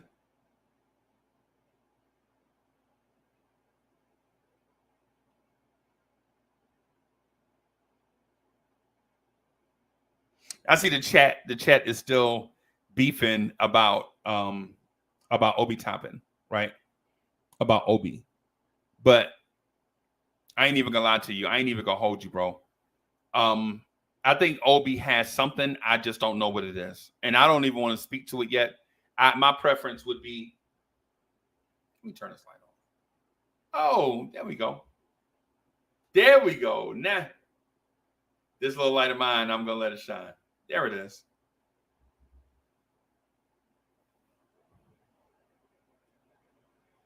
All right. I'm gonna do this one more time and then I'm gonna just rock from here. All right. All right. So those that don't know for in terms of programming, so we're gonna be rocking the Knicks at Night podcast every night, 7 days a week. We rocking and rolling, baby. 11 p.m. until. That's how we rocking every night. We're gonna be here talking Knicks. Sometimes we'll have guests, sometimes not. The chat will be open to those that we know. You know what I'm saying? We want to be safe out here in these, you know what I'm saying, these YouTube streets, right? The Knicks at Night, the Knicks Morning Drive will be on probably at about 10 tomorrow. I'm working on a schedule. I want to get a specific time that we can rock, but I got to figure out what we're doing with vibes and stuff. We bumped it back to 7:30 and then all types of stuff. And so we got some schedule and stuff, but we definitely doing vibes and stuff, and we definitely doing Knicks Morning Drive. Stay tuned for that time. Make sure you have your notifications turned to all. Danny Thomas says, salute from the Bay Area. Thoughts on OKC cutting Isaiah Roby? You think we should sign him and how he fits the team? I don't know. Thank you for that too. And I hope you appreciated the Uncle Alchemy Golden State Warriors NBA basketball section. I really like that dude, man. He's a smart basketball mind. He's a smart basketball mind. And so what I want to do for you guys is bring on more guys like that. People from a specific area, people that y'all can relate to. You know what I'm saying? He can come in and kick it and drop knowledge from different perspectives and such. I'm gonna try to do the best I can for you guys, supplying this whole Knicks offseason live stream thing. I'm hoping it's dope. I hope it don't turn out like that paint job back there. Like legit, that paint job looks blue to me, but to y'all it looks gray. So I'm working on some stuff. I'm working on everything so that we can make this dope. Will Salkin says Alchemy was great. Yes. Hey, man. Hey, Out was great. Out was great. The internet, our internet's going back and forth. That whole tug of war with the internet stuff, that could probably be better. But you know, whatever. There's certain intermittent stuff. There's nothing you can do about. Certain stuff that you legit can't do some things about. Even the internet companies, right? They like Uncle Freezy. You got the fastest internet. I mean, what else you want? I'm like, yo, I'm from New Jersey. I want more. I mean, what kind of question is that? Yeah, man. Yeah, man. Let me do something real quick. I want to take a screenshot of this in this comment so that we can post it somewhere. I want to make sure we post this. I want to make sure that we post it somewhere. Yo, when you're the producer and all this stuff at the same time, sometimes you get so busy doing stuff that you're like, You're like, what is all this stuff you doing? All right, I got it. Well, I don't like that one, but let me do another one. Duplicate. Let me duplicate, and then let me see if I can do another one just real quick. So I'm gonna take a picture. I'm gonna take a picture real quick, and then we'll post this to Twitter.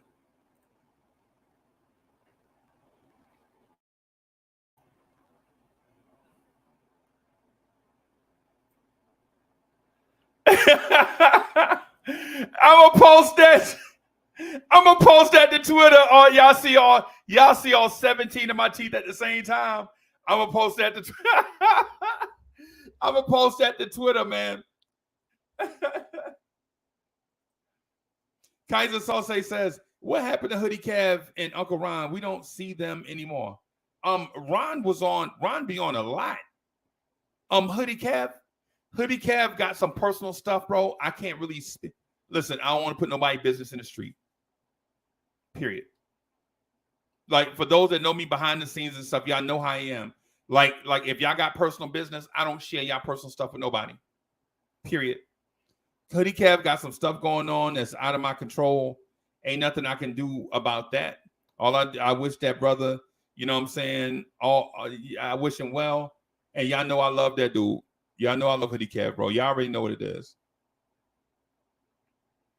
Hey, so Kaiser Sauce says, can we get some of the Blorange Tears Trailblazers back like Hoodie Kev and Uncle Ron and company? Them first couple of nights was crazy but fun. Yeah, man. I don't know. I don't know. I don't know how we'll go about doing that, man. You know, because it's not about me. You know, I'm here. Y'all know I've never gone away. You know, it's you know, people have things going on in their lives, and there's nothing I can do about that stuff. Right? There's nothing I can do about that. Y'all know it. I mean, I want to rock and talk Knicks. Y'all know it. Now, has it been some people here that wind up being jerks and they not never coming back? Yes. But for the most part, what I'm saying, everybody has been dope. For the most part, everybody has been dope. The ones that kind of been jerks to us, and you know who they are. They're jerks to not just me, but to y'all also. They ain't coming back. We ain't rocking like that. This is a safe place for Knicks fans to come hang out, and we're gonna keep it like that. JJ says, "Let's go Mets. Scherzer back tomorrow, and DeGrom should be back in a few weeks. I'm hyped. Yes, I want to. Hey JJ, I want to make sure the Mets get over 20 games over 500. We beat the Cincinnati Reds today. Man, we need about 2 or 3 more wins before I feel safe." Danny Thomas says, "Hey, you from Jersey? I grew up in Essex County before moving to the Bay Area. Where you from in Jersey originally?" That would be Hudson County, and that would be Jersey City, New Jersey. Jersey City, New Jersey, on Van Nostrand, between Ocean and Jackson, up on a hill. Went to Whitney M. Young Junior School, PS 15. Went to Dickinson High School. Yeah, man. Cully Goat is in the building. Yo, Cully, come up here and keep me company, bro. What's good? Cully got me up here by myself, man, rocking. Y'all know I can do this. I'm like Captain America. I can do this all day. But Cully, man, get in the chat, man. What you doing? This your hour. Harold P says, "I'm sorry for making my 26-year-old nephew a nigga."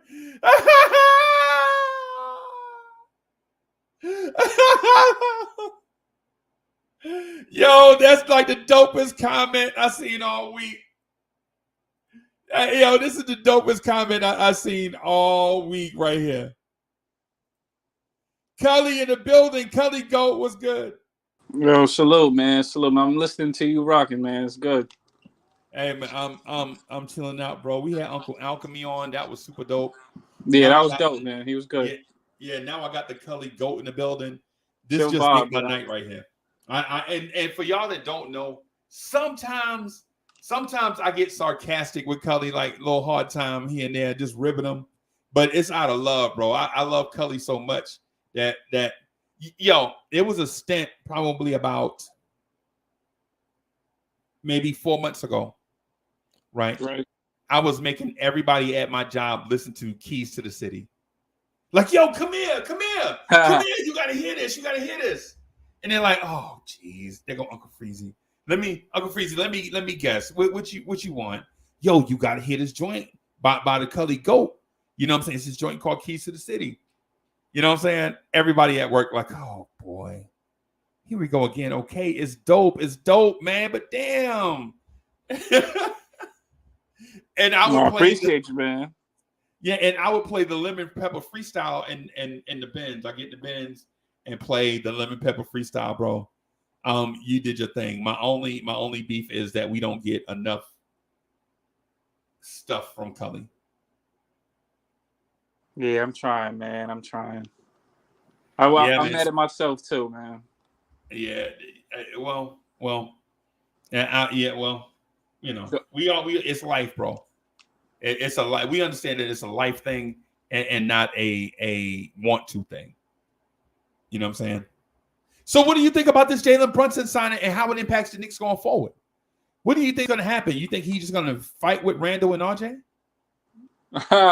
No, not necessarily, man. I think it's a good signing going forward. I like the signing. I don't really care. I'm not like, I don't want to say the word, but I'm not like, I'm not sketchy about the contract.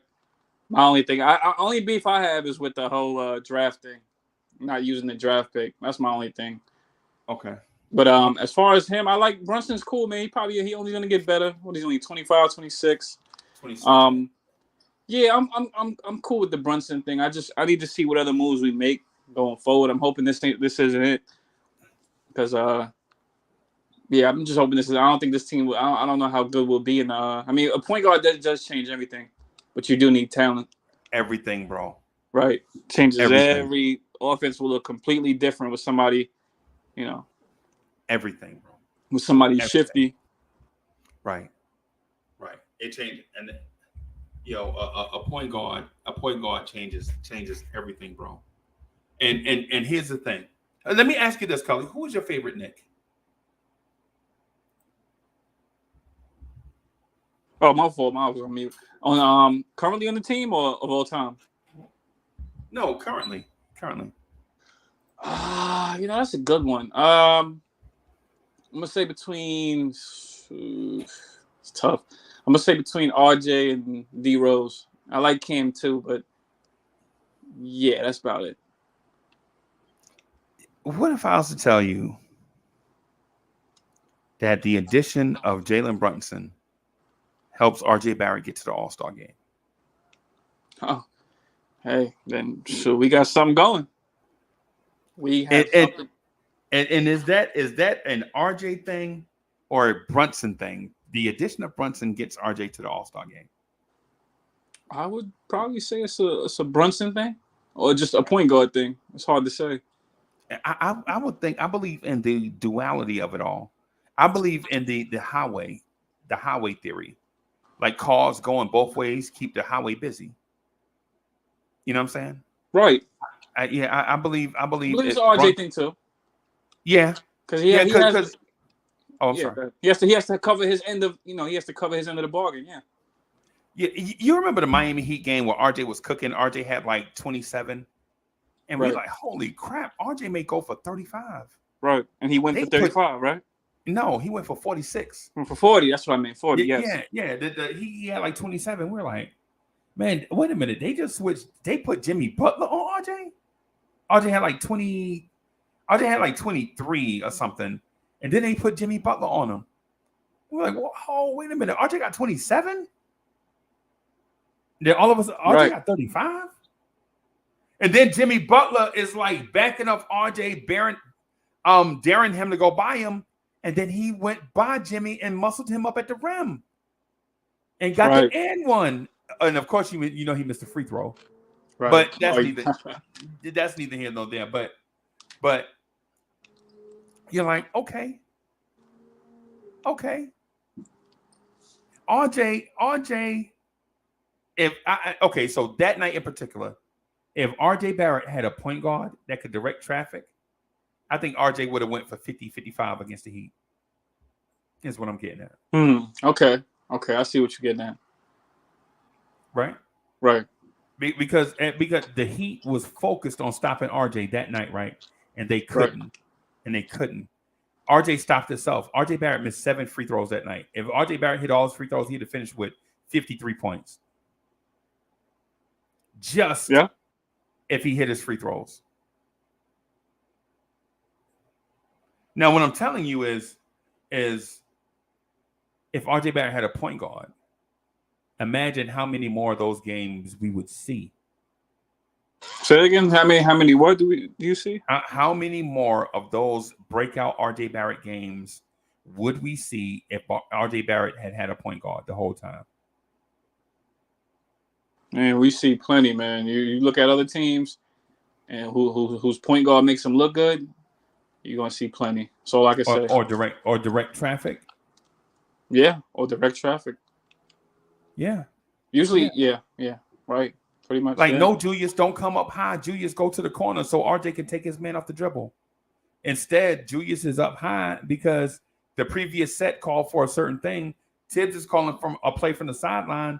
The point guard is calling the audible. No, coach. Let RJ cook right here. You know what I'm saying? Like anybody. Okay, so shout out to my main man, Giles. He was our point guard when we was in the Army, right?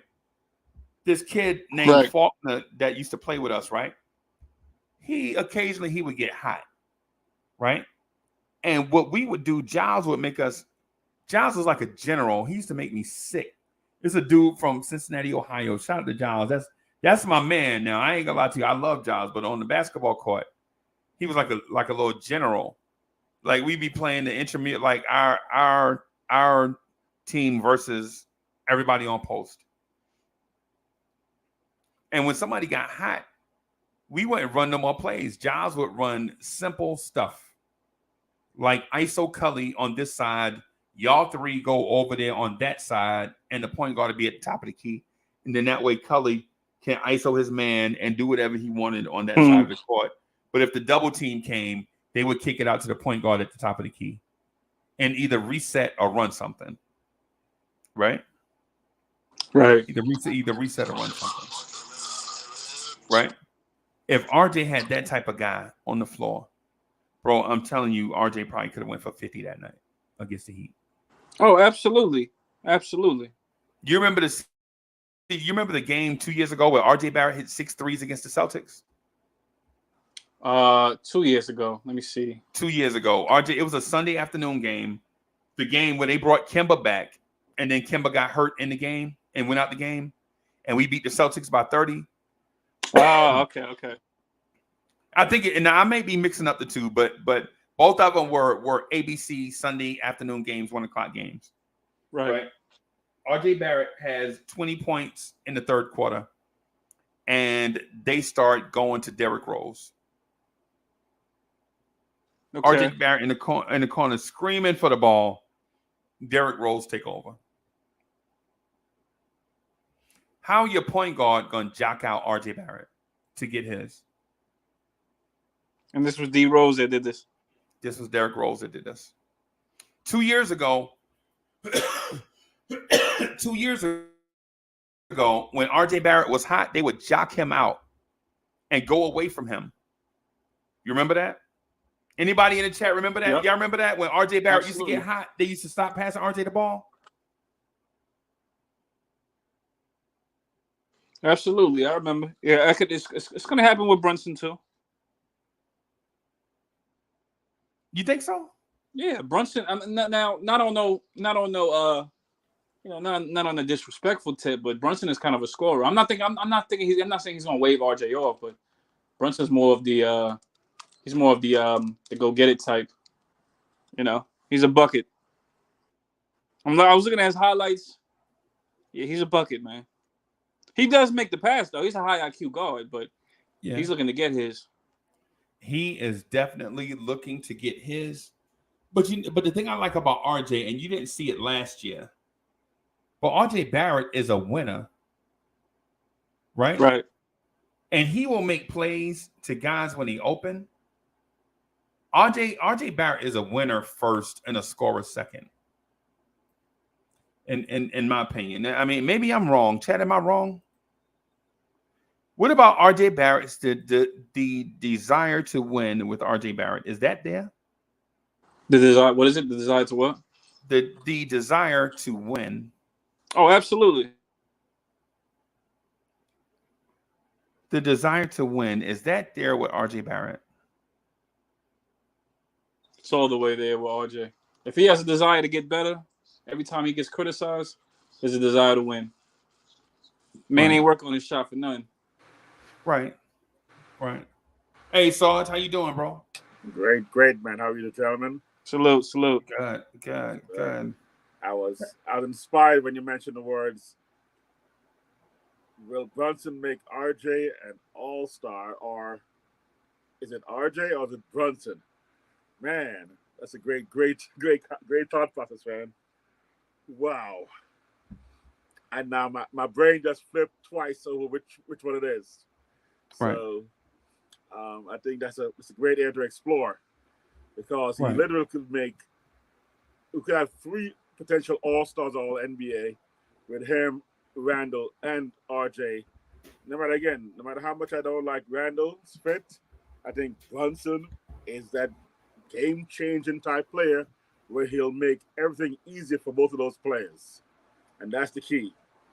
Having easy shots, having a nice ball where you want it, when you want it. And if you play to your potential at the spots you should play, yeah, I think it's possible, man. I think it's possible. Okay. So Sarge, I'm not gonna lie to you. I have a lot of thoughts, right? Hey, when you were in the military, were you ever in charge of troops? Yes, actually, yep. And I'm in Cali now, so the funny thing is my worst private was from LA, and he went to he didn't go to Paris Island like I did. Right, We right. were out here at Camp Pendleton, and we always call him Hollywood Marines. And man, he was so laid back. We had a rainstorm, and he was in this, sleeping, and they called us to come out, and they go send 3 guys out. So he was one of the 3. He didn't show up. I had to go tear his swoosh open, let the rain fall on him, and say, "Yo, I can't believe you let your boys go out there by themselves." Right. And then we had to go to the woods because I don't take away stripes. I wouldn't take away pay. I'm Right. like, we go to the woods, we do it old school style. You know what I'm talking about? Right, right. So, Right. I mean, I have that advantage. I mean, I grew up, first of all, I grew up in Jamaica and Brooklyn. So, I got some hands. But my brother's is a 5th degree black belt. I got the 2nd degree. My sister's a world champion kickboxer and boxer. She won 4 golden gloves. Really? So I have the athletes have some hands. So we went to the woods.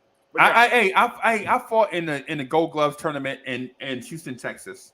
Oh yeah. And 19. Well, I ain't gonna give away the year and all that stuff, man, because I don't want people digging up dirt on me. But I fought in the Golden Gloves tournament, and I lost to a guy. I lost to a guy before the championship thing. You get to your Final Four. You know how you fight all weekend, and then you get to the Final Four on Sunday afternoon. I mean, on Saturday night, and then there's a Sunday afternoon thing and all type of stuff. But I fought in that, man, and so I understand what it's like to be a pugilist, right? And so the thing about that is being a pugilist is you don't actually have to be physically tough, but more so mentally tough and emotionally tough. Because sometimes when you get hit, you don't even feel it. Yep. Right. And it's not the fact that you're getting hit more so that hurts. It's the fact that sometimes people can hit you in a spot whenever they want to, and no matter what you do, you can't stop it. Mentally, that wears you. You know what I'm saying? Mentally, that wears on you. You know what I'm saying? So I get what you're saying. I'm sorry for sidetracking, but no. I'll go back to you. I sidetracked. You went back to the leadership. Yeah, I've led a couple of units out back in the day. Okay, and so the reason why I'm asking is because my belief is this young group of kids all have the requisite skills to be something. Mm-hmm. Right, but they're so young, they don't know what that something is because they have a preconceived notion from their previous stops that they could just take what they did in high school, AAU, and college and do it at the next level. Exactly. And that's not how this works. Yep. Obi Toppin, do you think cats are going to let you dunk all game? No. Exactly. That's not how the NBA works, Obi Toppin. Emmanuel, quickly, you think they're just going to let you shoot threes from your favorite spot all night long? No, that's not how this works. Yep. Nice. Hey, Nice. What's good? How you doing, brother? What's up, Nice? What's good, brothers? How's everybody doing? Man, it's good to see you, man. It's good to hear from you guys, and it's good to pretty much hear the knowledge that you guys be shooting. I can't get enough. Even whenever I'm working, I always keep on hearing you guys. So you know it's a blessing. Yeah. But man, the first time I want to say first things first. Salute to everybody in the panel and salute to everybody in the chat. Thanks for always keeping it lit. But we got something. I feel like we got something special. But it doesn't mean nothing if they don't work as a like a collateral group, somebody that actually cares, not about me. I wanna make sure that my teammate is actually doing good, because I'm looking at this team and it's not about only one player. Everybody is so selfish and they only worry about stats, and it's the same thing that we spoke about this morning, Freezy, like. Until either one of them starts showing that type of understanding, like, something, I want to do something special for this team. Like Julius Randle right now, he's in the best moment of his career, and he could change it like night in and night out if he just embraced Obi Toppin and embrace pretty much anybody that plays in his position and be like, something, I'm gonna make you better. Do this, do that. Be his mentor. and people is going to respect you. Not only respect you, people is going to love playing with you. But if he doesn't embrace players around him that plays in his same position and start looking at him as a threat, it's toxic. It's toxic. And it's not only Julius Randle doing it. RJ Barrett is doing it. Pretty much everybody is doing it. And it's getting so fed up. Like, if we look at 2 seasons ago, Freezy, it was lovely. It was lovely to see that it was next man up. Nobody had any type of animosity against each other. If one wasn't doing it, most likely somebody else is coming up. And nobody had a feeling like, you know something, he's going to take my spot. Hey, if he earned it, give it to him. And that's a lovely thing, because if we start winning games, that should matter even more than actual stats. Right. Man. Yo, real quick, Freezy. This is my cap. Yo, this, you know how old this cap is? It's older than most of the cats in the chat right now. So I got it. Get out of here. They're like, it looked like you got a fight to the washing machine and lost. What happened was, when I moved from my wife had it buried. She had it buried in this bottom of this drawer somewhere. And man, I was cleaning out her room and I found it about 2 years ago. And I'm like, man, it got messed up. But you know what? I can't let it go, because I've been at so many games, you know, with Jeter. You know, I mean, actually, even back in the day, I don't know if you know Thurman Munson, Greg Nettles. I was in boot camp. What? My mom sent me clippings of the Yankees. What? With the Yankees, you know. You remember Greg Nettles, Bucky Dent, Willie Randolph, Chris Chambliss? Oh, man, Willie Randolph, Mickey Rivers. Hey, you know what? I still don't understand Mickey Rivers, bro. Mickey Rivers has never uttered a word in the English language that I understand. He walks like an old man. Then he gets on the base and he's like, "Oh, yeah." Heck. But anyway, that's what happened. That's why I can't let it go. I just can't let go of this heck, because that was my first game. My first game was at Chase Stadium, though, a Mets game. But I was smart enough to wait till I got to Yankee Stadium, because my mom was a Yankee fan, and I became a Yankee fan and a Mets fan. So just want to let you know that, you know, I got the Braves up here. That's why I'm Marine. Yankees, baby, not Mets. That's too bad, bro. That is too bad. I didn't check that. That's why I got this hat, man. It's nostalgia, man. Memories. Man, that is it's too bad. It's too bad that you're a Yankees fan, bro. I can't express to you how disappointed I am in you. Oh man. Yo, actually, real quick story. This kid was went to school one day to describe his dad's job. And he said, "Yo, my dad is a male dancer, and he goes home with men for money." And the teacher was like, "What?" And took him out of the room and said, "Why you told everyone that? Is that true?" And he goes, "No, but I'm embarrassed for his job. His real job is he's a Mets player. He plays for the Mets." Man, stop doing that to me, yo. That's messed up, man. Nah, that's an old joke. It's an old school joke. I know it.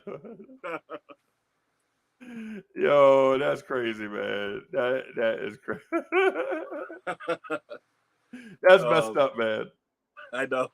That is bad. Pierre says from the Negro League. He said the hat's from the Negro League. The chat's going up from our cap.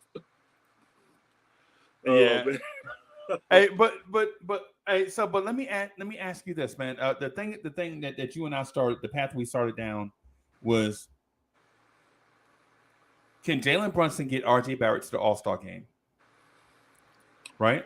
Fact, yes. And the thing is with RJ Barrett in the All-Star game is, for one, I don't think people around the league appreciate RJ Barrett's greatness, or that he is in the vicinity of being great one day, right? Mm-hmm.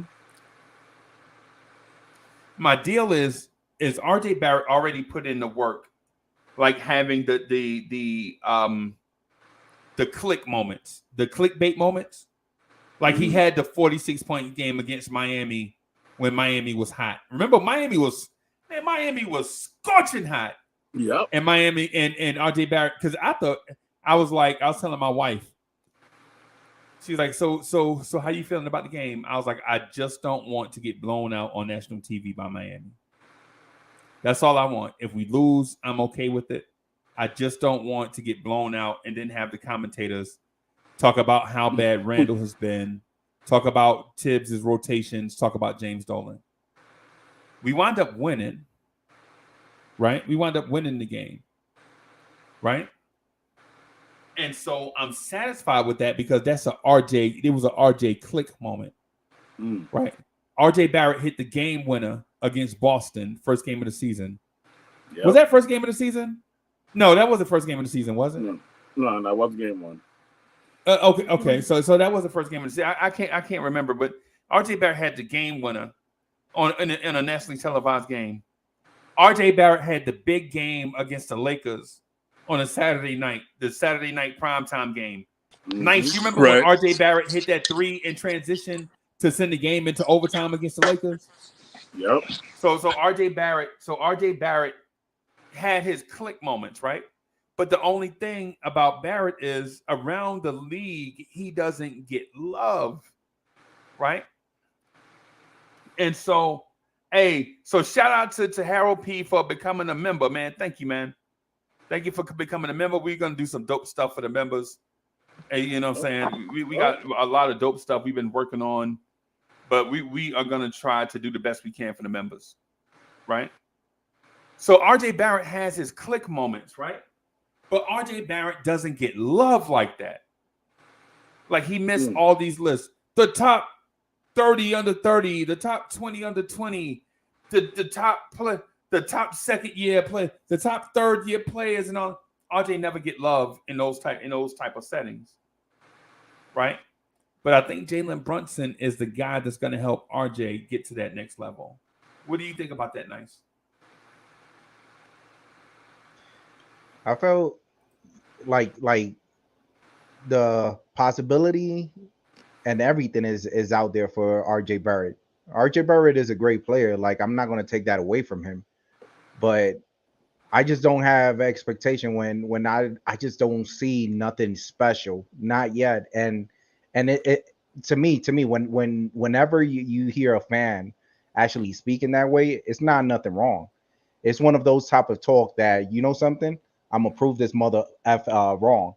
Right. If he has that mentality, like if you seen how Coach Shib, he sat him one fourth quarter. The next game he came in with that furious, because even Coach Shib, he came out to the media and told them just like that. Well, RJ last season he was doing something, and this season he wasn't doing that. He took it personal the next game. Right. Like if I don't like comparing players with other players, but just look at John Moran. John Moran, he was picked 2, and he till this day he's still taking it personal. You should never let that fire go away. If you feel that you was picked number 3, if you feel that Coach Thibodeau was wrong, if you feel that the foul is not getting called on your way, take it personal. Take it personal. I'm pretty sure like this, the next season or this season coming through, he's gonna show a lot of critics, a lot of people that be bashing him wrong, but because of 2 factors. It's contract season, and it's also that the media right now, remember, if he gets a contract, I'm telling you right now, a lot of fans is going to look at him differently, because now you're getting paid. Ain't no more excuse. Ain't no you 22, this and that. All that goes right out the window. You got to start showing, like, if there's one thing that I love from RJ, it's his durability. You could never say nothing negative between these 2 players, Julius Randle and RJ Barrett, because these are players, bro, that we could have a 50-minute game and neither one of those 2 cats get exhausted. They still look like they ready. They ready to run a marathon. So that's a positive on his end. Right. But with Brunson, I feel like like we saw what happened with EP, and he wasn't like, he's not a point guard like that, but hey, regardless, he was a point guard, you know.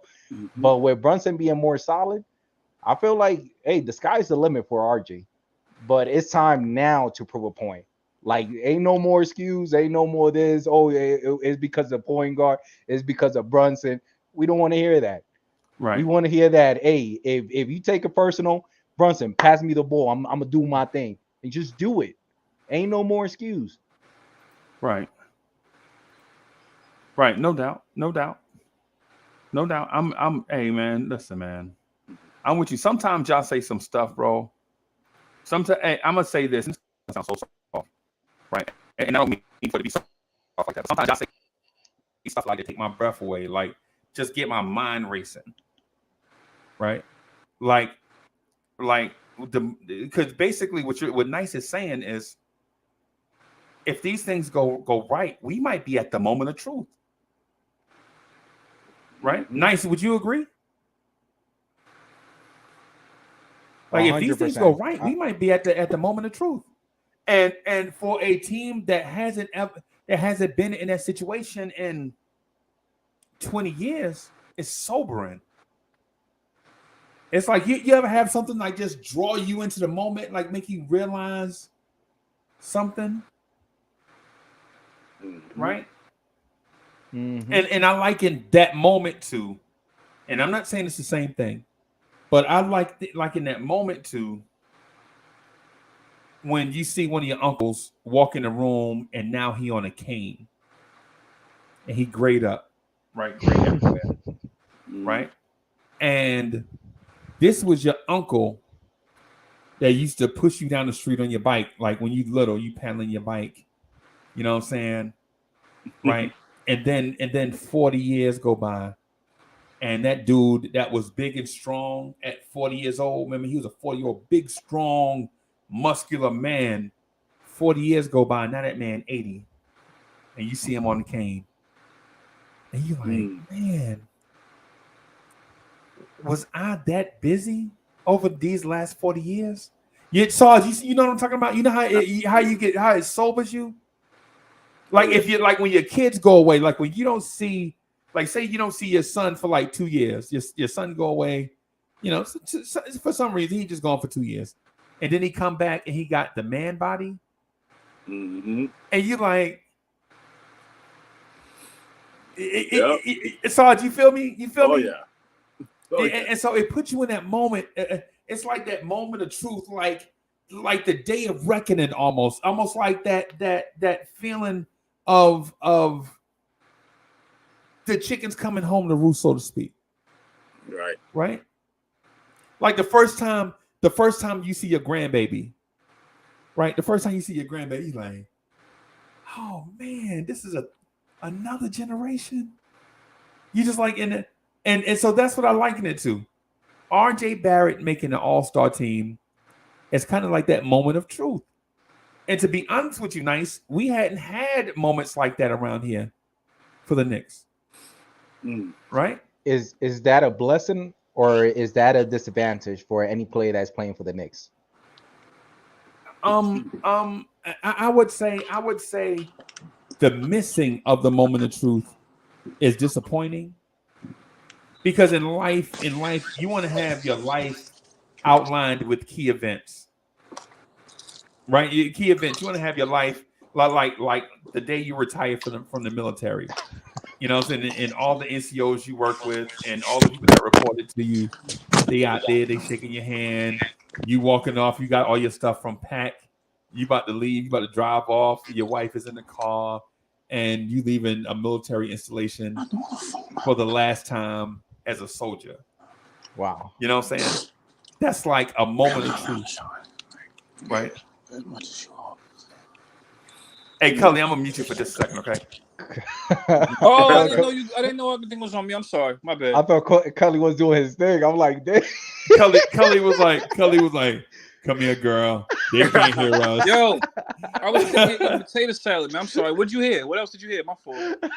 We heard you like, turn off the lights. Yo, my bad. Light a candle. My bad. I thought I hit mute. Yo, my bad. Cully. I thought you was a freak. You hit speaker. You didn't hit mute. You hit speaker. Yeah, my fault. Oh, yeah. No, I'm just Actually, joking. Freezy, you know, this year what last year when we signed Kemba and Fournier is a totally different feeling from right now. Completely different feeling. Yeah. But there's also a possibility. I want to check myself because you know the term confirmation bias. Right. Confirmation bias, where you look for any single thing that will confirm what you already somewhat believe or hope for. Right. But I think this year, again, I'm not a huge, Brunson fan, but there's something different right now when I started looking at this game and what he can do for this team. I mean, looking at all his stats and how he's been playing, his movements, it just seems like there's something different that's going to elevate this team beyond what Kemba could have ever done. Even in his heyday, Brunson has that little, that something, and he can't even quite, describe what it is. And I feel that different energy right now that he's going to bring this team to a different level. And also with RJ maturing some more, with Randle hopefully checking himself. Right. There's something, and I'm like you said, this moment of truth. That son that walk out. Your son walk diesel. Can I piggyback on what Anthony just said? Right. Just think about it this way: if you're not 100% sold with Brunson, sleep well tonight. Sleep well tonight, because just knowing that the Dallas fan base, they going ballistic, they going crazy. There's even fans crying because they lost Brunson. These are fans that is actually watching Dallas game the way we watching the Knicks 24/7. And if they love a player that much, it's nothing but special that he's going to bring into the team. Right. Yeah, there's one cat that's saying in the chat, he says, we'll go as far as the coach. So they're bringing in Tibbs' influence on this possibility. Everything we got right now, will Tibbs be the special dynamic to alter our destiny? Well, they already traded Noel and who was the other one? They already got rid of Kemba, Noel, Burks, and Burks. So now I feel like the, how they call it in the front office, they positioning Coach Tibb or forcing him to actually play the young cats, because now there's no excuse. There's going to be times that even the veterans is going to feel bugged out, like they can't even move. So he doesn't have no other option than play the cats. Right. See, my big thing is not as much as the vets being played. I mean, I think Burks was the biggest blunder he made. But the next one was, it's the timing and the rotation and the matching up of the right, guys at the right time. I'm just saying, sometimes you go, man, why did he pull that cat right there? Why is he waiting so long to bring in this next group? Why is he, that's one of my big concern is really, Brunson, like I said, RJ, Brunson, Randle probably can do 40-minute games. But man, should they? Okay. And that's my concern. Right. Okay. I feel you. I feel you on that. I honestly believe too, though. And I guess it's the reason why I pushed the envelope so much on the RJ Barrett might be an all-star thing, that there's another guy on the team that's ready to break out. There's another player on this team ready to break out. And I've had the discussion behind the scenes, but I don't want to mention it to the chat yet because I want to do some more research. Yeah, I'm nice. waiting. Who's that? Nice. I legit just said like 7 seconds ago. I don't want to get into it because I want to do some more research. Hey, I'm with you. I'm with you. Don't worry. Nice is like, oh man. Nice is like blurt out answers. Tequila and the bee. Yeah, like, tequila? Where? yeah. You know what I'm saying? Aquila and the bee. Yeah. But nah, man. I was yo, SB is in the building. Let me drop the link for SB, man. Let me drop the link for SB. Oh, nice. I was working out when you were at Alchemy on. Oh man, I was like, man, that was tight. Thanks for that, man. Hey, Sarge, your mic kind of low. Can you turn? Is there a setting you can? Okay, let me put on my.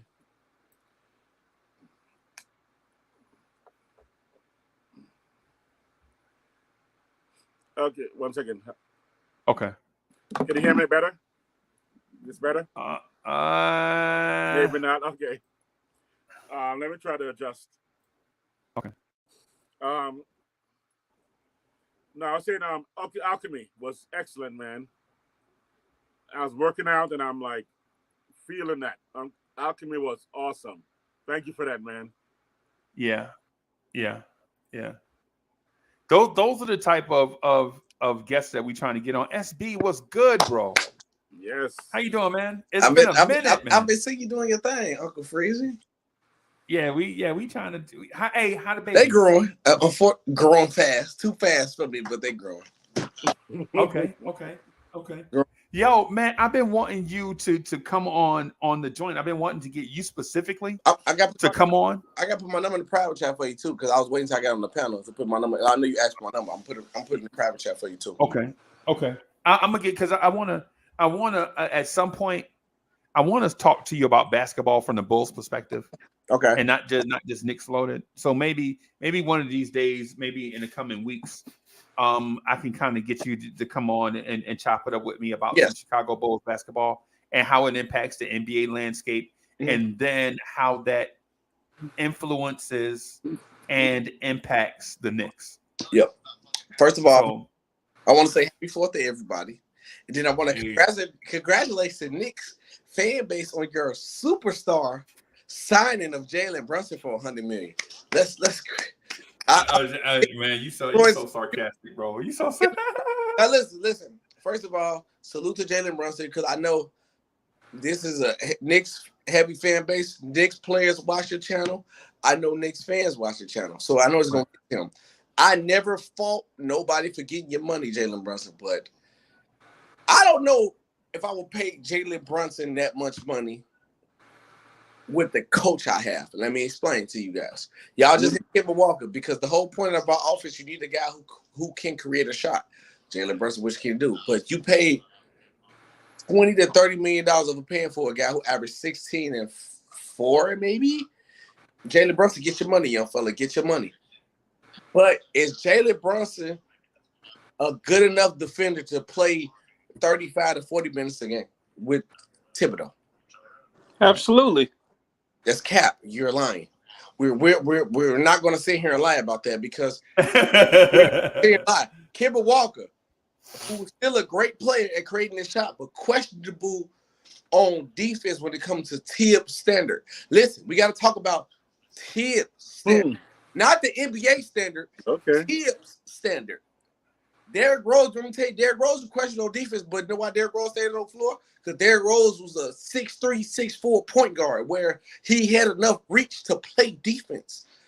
Now you got a small guard. Kemba Walker was just out the rotation. Not off the bench. He was out the rotation. Now you're going to have a head problem with your management and your coach, where you paying a guy $100 million not to play. Right. Somebody's not going to last.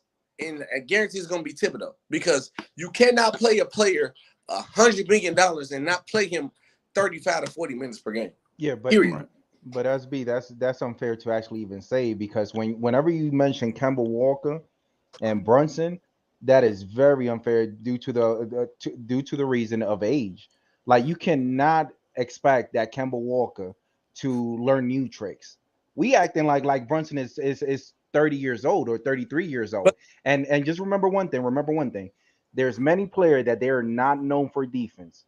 Correct. Look at Fournier. We all knew that throughout all his let's say his season and in all his career or whatever you want to call it, he's not known for being a defensive player. Correct. But I cannot lie and tell you that I haven't seen him play defense, proper defense. Like, his defense got so good that it's two different type of Fournier. So just me thinking about Brunson age bracket, and also seeing Brunson like if you look at Brunson is a type of winning player. He doesn't care about all the shenanigans that's going around, the fan base, the media.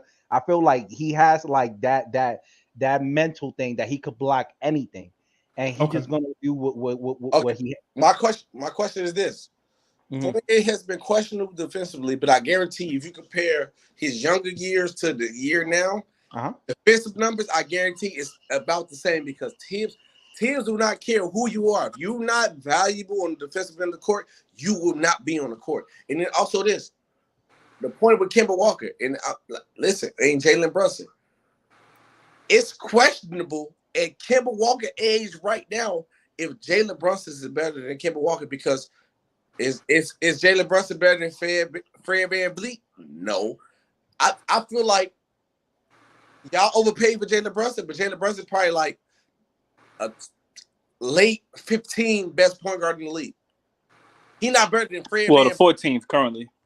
Well, I can name 15 point guards better than SB, but remember, we talking about Brunson playing in a team where he's playing side by side with a player that is ball dominant. It's so many questions that I have, of course, as a fan. Yeah, go ahead. Is Jalen Brunson the second best player on y'all team right now? Not even the first. Is he the second best player on y'all team right now? Well, who do you think? And I'll respond. He not better than RJ or Julius right now. All right. So let me say this. If you want to, let's say, downplay what he did in the playoff. No, he balled out. He earned that. All right, and that's what we need. We don't need somebody to ball out throughout the whole season. And whenever it comes to crunch time, for some odd reason, they literally forget how to play basketball. But Jalen Brunson put the Knicks in the playoffs? I'm not talking about that. I'm talking about when I think so. Listen, this is the problem that y'all have. I'm the realest on the channel because I'm not a Knicks fan. The signing of Jalen Brunson will not guarantee y'all a playoff spot. You do not give nobody $100 million if he cannot guarantee you a playoff spot. That's a problem. Listen, that is a problem. So that literally pretty much happened with the Lakers now. They pretty much gave Westbrook his money. Did it actually guaranteed? But listen to this. Did it actually guarantee them to go either to the play-in? They didn't even make the play-in, and they already got paid. It's pretty much a lot of anomaly that has to be answered before anything.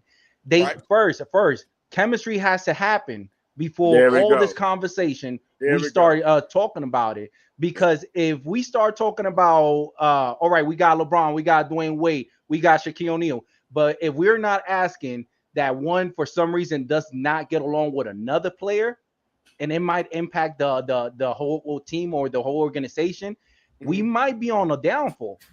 Yeah, but listen, but my whole point is this though: how would you pay a player this much money if he don't guarantee your team to be better? Because the standard of Jalen Brunson does not make the Knicks better. I feel like y'all at the same position that y'all just was yesterday. So we had two options this season, and that's either Brunson or DeJounte Murray. But I feel DeJounte Murray. I like DeJounte Murray, but I see it this way. The next organization or the front office, I have this is me just speculating. I have a feeling like they already saw what Brunson did in the playoff. That gives them that idea that let me just make a point. Let me just make a point, SB. Finish. They just want to make sure that whatever player they get, they do not fold in crunch time, because there's many players. How long? Oh, okay. Yeah. Okay. Here's one question. I don't want to cut you off. And I don't want to take over the channel. No, real quick, SB. 1 second. My last question. Let everybody else talk. Who is Jalen Brunson agent? Okay, Leon's son. No. Yeah. Now, who do he have ties with? CAA. The New York Knicks. The owner. They pay him off with the fact of who his agent was, baby. We got to pay attention to the game, because if basketball, listen, if we only cared about winning, the Knicks should have got DeJounte Murray. DeJounte Murray is a way better fit for the Knicks than Jalen Brunson. But we would have to pay for DeJounte I would have paid for. Trust me. I would have paid for DeJounte Murray over draft picks and a player at least. I see your invite. Yeah. But yeah, draft picks and a player. But here's my question: who's better, Westbrook or Rondo? Westbrook. Right now, Westbrook. But the fit for the Lakers that they needed was Rondo. They needed that. No, synergy. they didn't. Oh, they know. Synergy. The way chemistry and synergy is more important sometimes than the individual player's skill set. What they got to do with the Knicks? Because I'm trying to say that Jalen Brunson fits what we need. No, he does not. I think he does.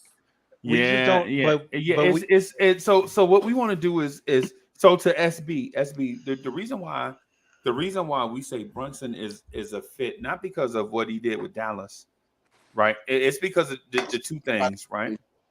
Go ahead. So the Knicks ran. It's like it's like this. You're familiar with Phil Jackson, right? Yes, sir. And you remember how the triangle ran in Chicago with Phil Jackson? Remember when Phil Jackson ran the triangle offense in Chicago? It ran like a sword, man. It ran perfect, man. Like you never felt like the Bulls were ever stressed in a game because they could get after it offensively because everybody knew the triangle. Yes, right? Sir. Right. But then when Phil tried to implement the triangle here, it wasn't a good fit at all. Correct. Right. It looked terrible. Right. And it wasn't because the system was bad. It was because of the players that we had in that system was bad. Correct. Right. And so with Brunson, last year the Knicks ran the pick and roll.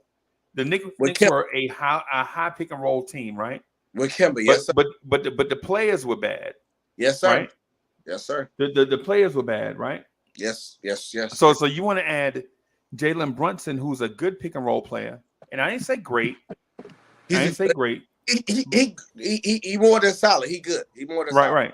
Right. But we just needed an upgrade. Well, hey, what's up, bro? What's good, bro? And so we just needed a player to upgrade our pick and roll offense. That's all. Because we're not saying that this dude is Zach LaVine or Bradley Beal or a point guard comparable. We're not saying that he Fred VanVleet. We're just saying we needed to upgrade at the position. Yeah. And did we have to overpay to get that guy? Yeah, we overpaid. Of course. But we were desperate to upgrade the position. We had to. No, but this is my point. You have a guy where you can trade a couple picks and maybe a player who average every statistical category better than Jalen Brunson. Average more points, average more rebound, average more assists. He's a better defender.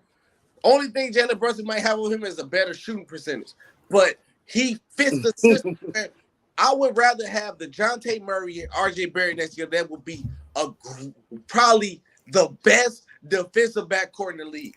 DeJounte Murray was the guy though in San Antonio, and that wasn't Brunson in Dallas. He wasn't the guy. Option. Thank you. So he left and went to New York for the opportunity to be the point guard, to be the guy. That's what it was. He accepted that challenge. He could have stayed there, been a second option, took some money, but he didn't do that. SB, I ain't even gonna lie to you, bro. If you caught the show 2 weeks ago, I was on here talking about how the Knicks should trade for DeJounte Murray and sign Zach LaVine in free agency. That's what I wanted. That's what I wanted too. Right now, I wasn't getting Zach. No. I didn't say that. I didn't say what I was going to get. Zach was. I said. I didn't say that. I didn't say that's what I was going to get. I was saying that's what I wanted. Because you don't always get what you want. You don't always get what you want, bro. You never get what you want. Not over here in Chicago, baby. We don't play them games. In LA we do. But I'm gonna follow up on that. Is DeJounte a better player? Yes. Way better. However, easily. Way better. But and cheaper. But here's what I said earlier. Right now, hey guys, I'm gonna go get a water. I'll be right back. Hey Sarge, I'm gonna go get something to drink. I'll be right back. Okay. All right, Freezy. Who are the Knicks' best outside shooters right now? The best shooting guard? The Knicks. Who do we have on outside shooters? Who do we have? Fournier. Fournier and Grimes. Now, isn't that scary? That only two players on the team, one who has zero defense, or your best shooters. Which now with Brunson, that's not scary. With DeJounte Murray, that's scary. But he means scary in a bad way. Yeah. The fact is that Brunson will give us an outside shooter that we are lacking in that we have a second-year player and a non-defensive skill player as our only shooting players, the outside shots. Is that another concern to you, Knicks players who go, oh man, who's going to do the three-point shot? Oh, Fournier, but when he's on the floor, there's no D. Or Grimes, second year, sophomore jinx sometimes. That's kind of scary as well. We got a point guard who can shoot the outside shot better than Murray, even though Murray overall, in my opinion, a better point guard.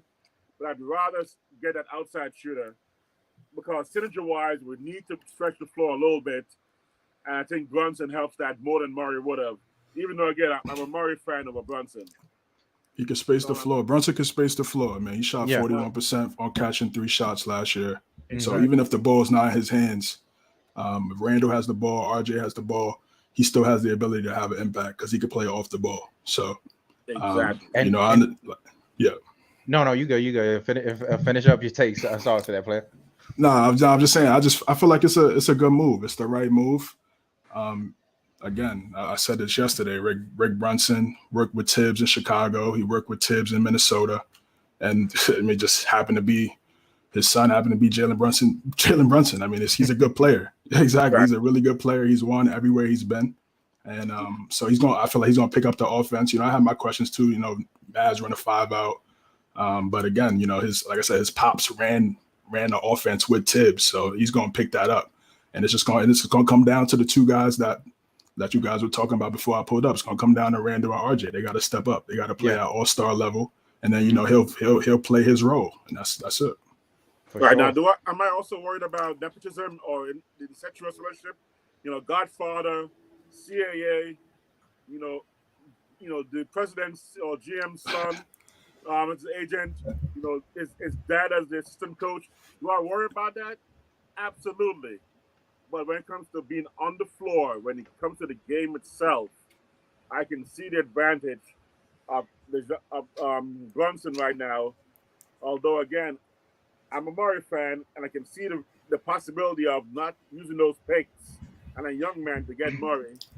I'm a Murray fan as well, but at the same time, like what are certain people talking about? And this is not me being very direct or personal, but I'm just saying, like, are we gonna be acting like Jalen Brunson, the one that we signed, that many people think that he was overpaid, that he wasn't even in the playoff, he just was a scrub, he was like a Austin Rivers playing on the side? Like, come on, man, like he balled out.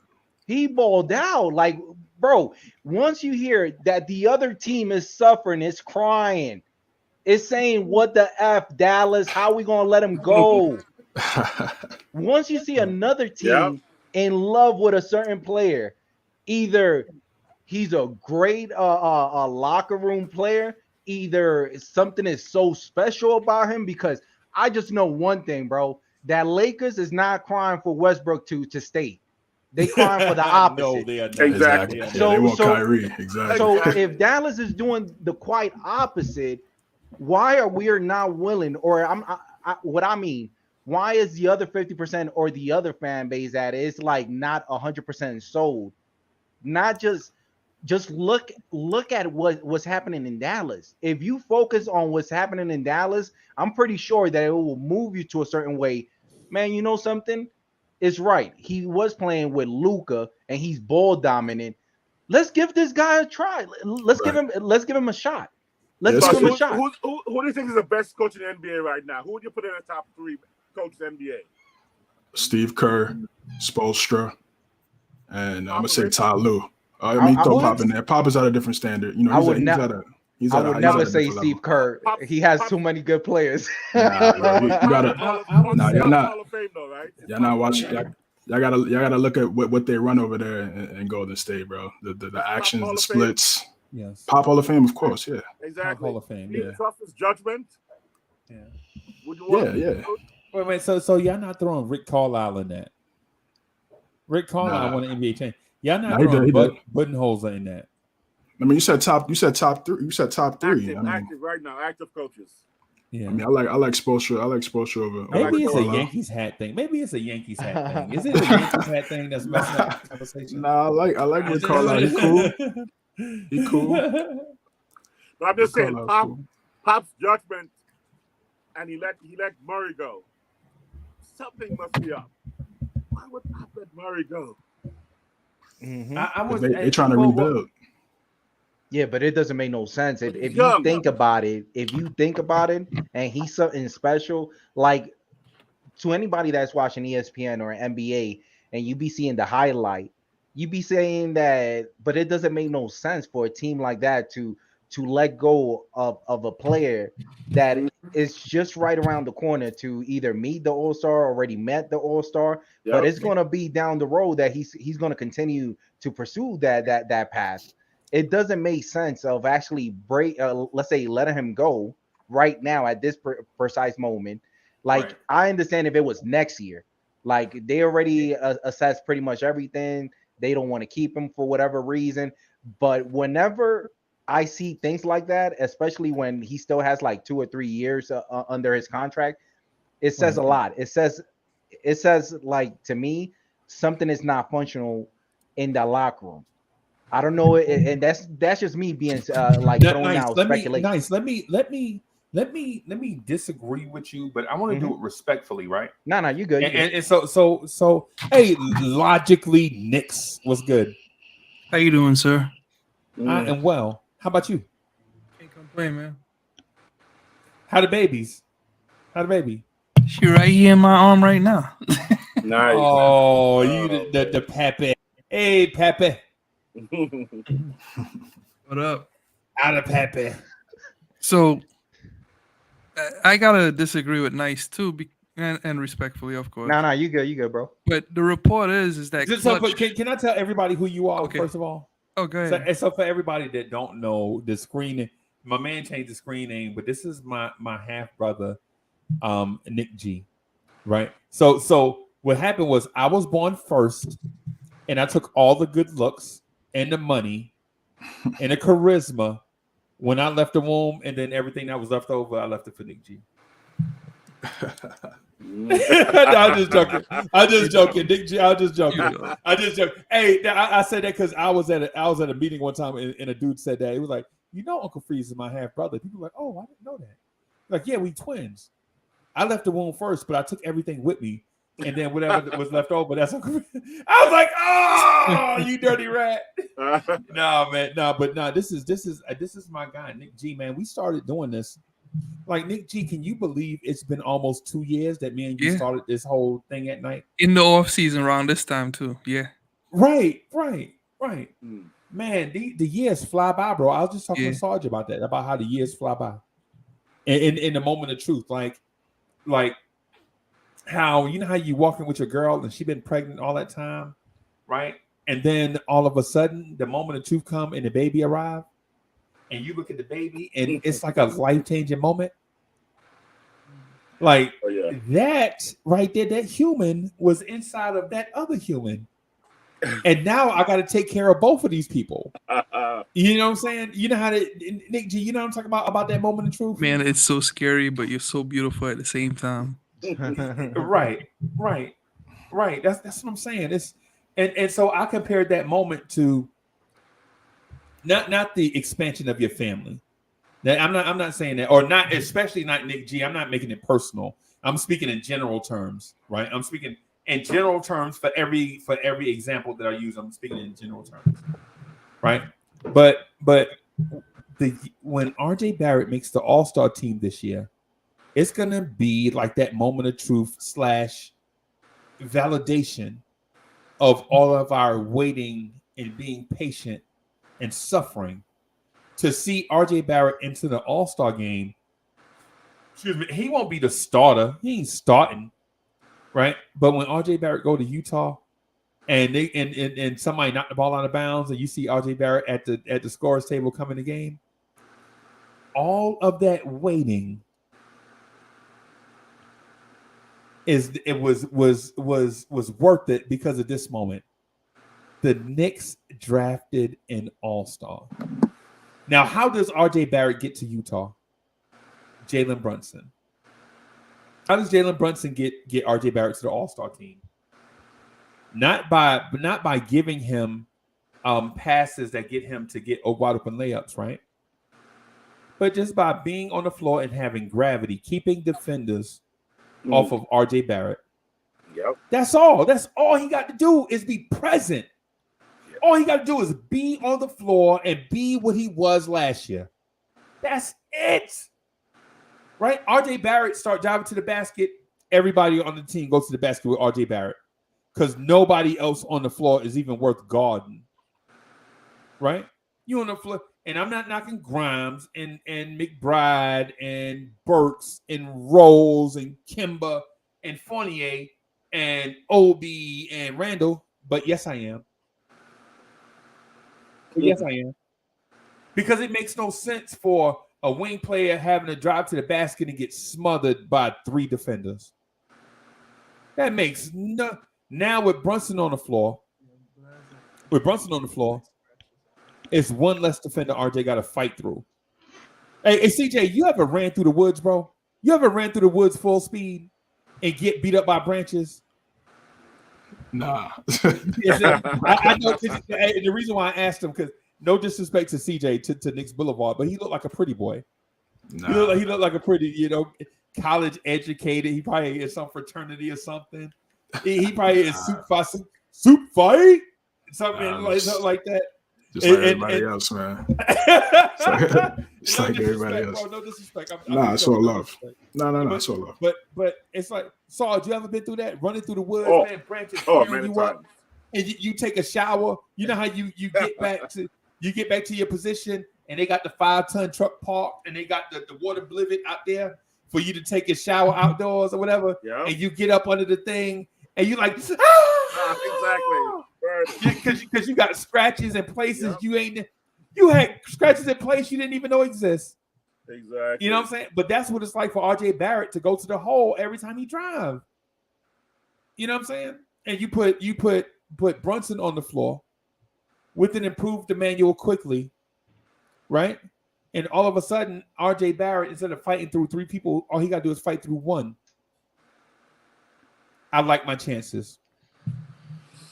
My chances there. I like Barrett bully ball against 1 person instead of 3. Mm-hmm. That's all I'm sure. Yeah, definitely. If you want to do a comparison, do you know how much money Peyton Manning made of his career of 14 seasons with the Colts? Yep, and Broncos too, right? $100 million. 170. Right.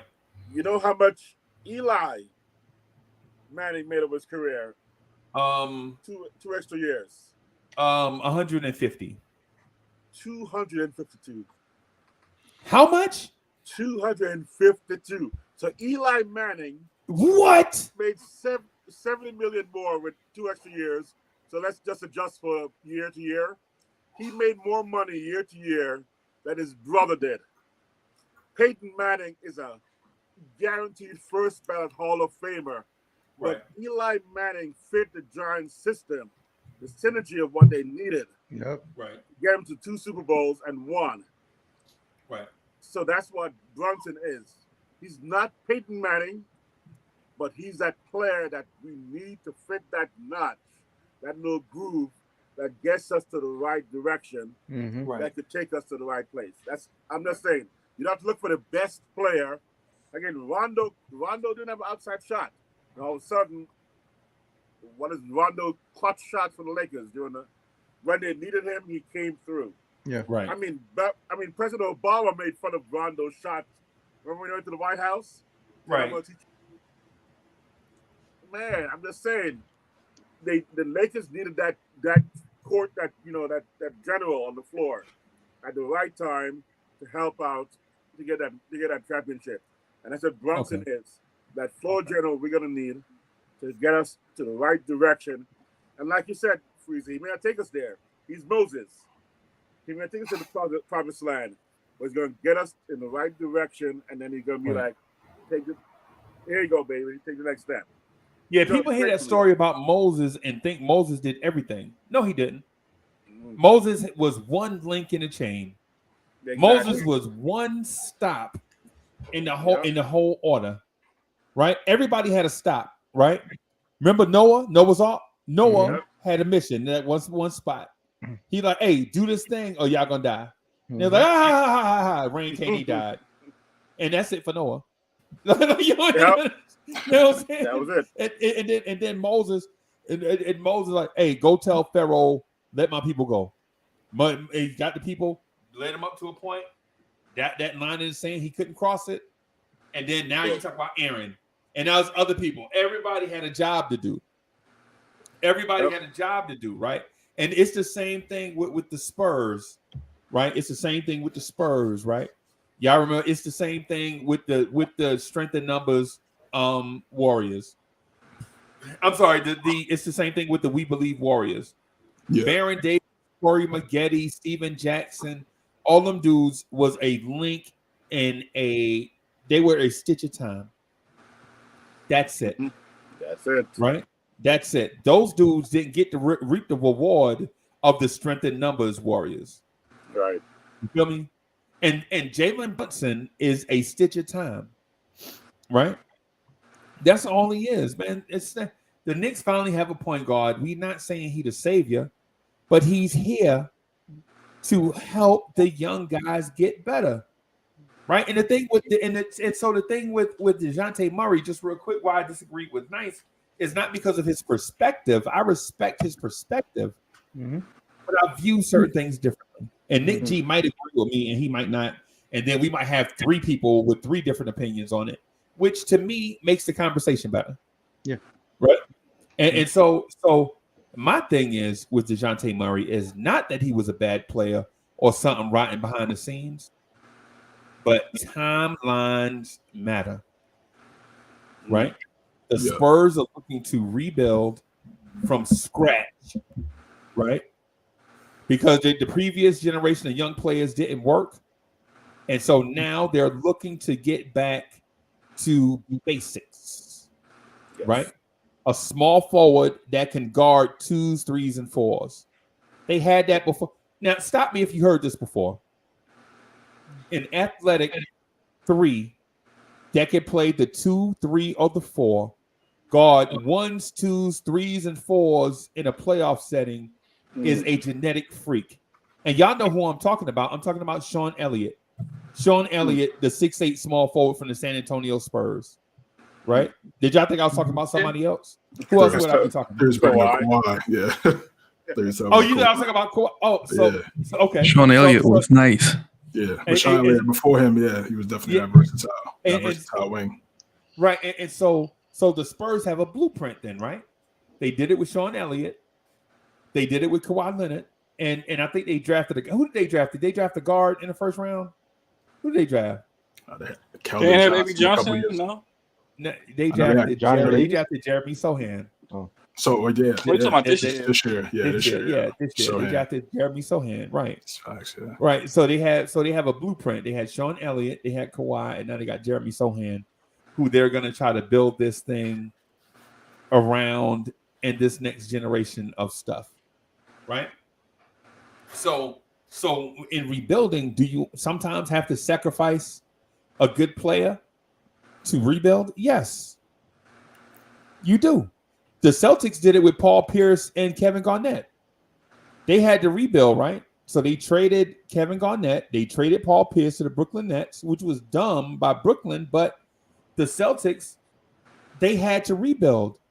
And the guys that came in 3 or 4 years later were named Jason Tatum and Jaylen Brown. Yep. Right? So sometimes you got to get rid of a really good player to get great players. Now, with Paul Pierce and Kevin Garnett, great players in their prime, they were, but at the time that Boston traded them, they were not. They were on the downside of their career, right? And so with DeJounte Murray, sometimes you got to say, Yeah, hey CJ, you ever heard the term sacrificial lamb? Yeah. Somebody, yep. A Freemason told me one time a story about the sacrificial lamb story.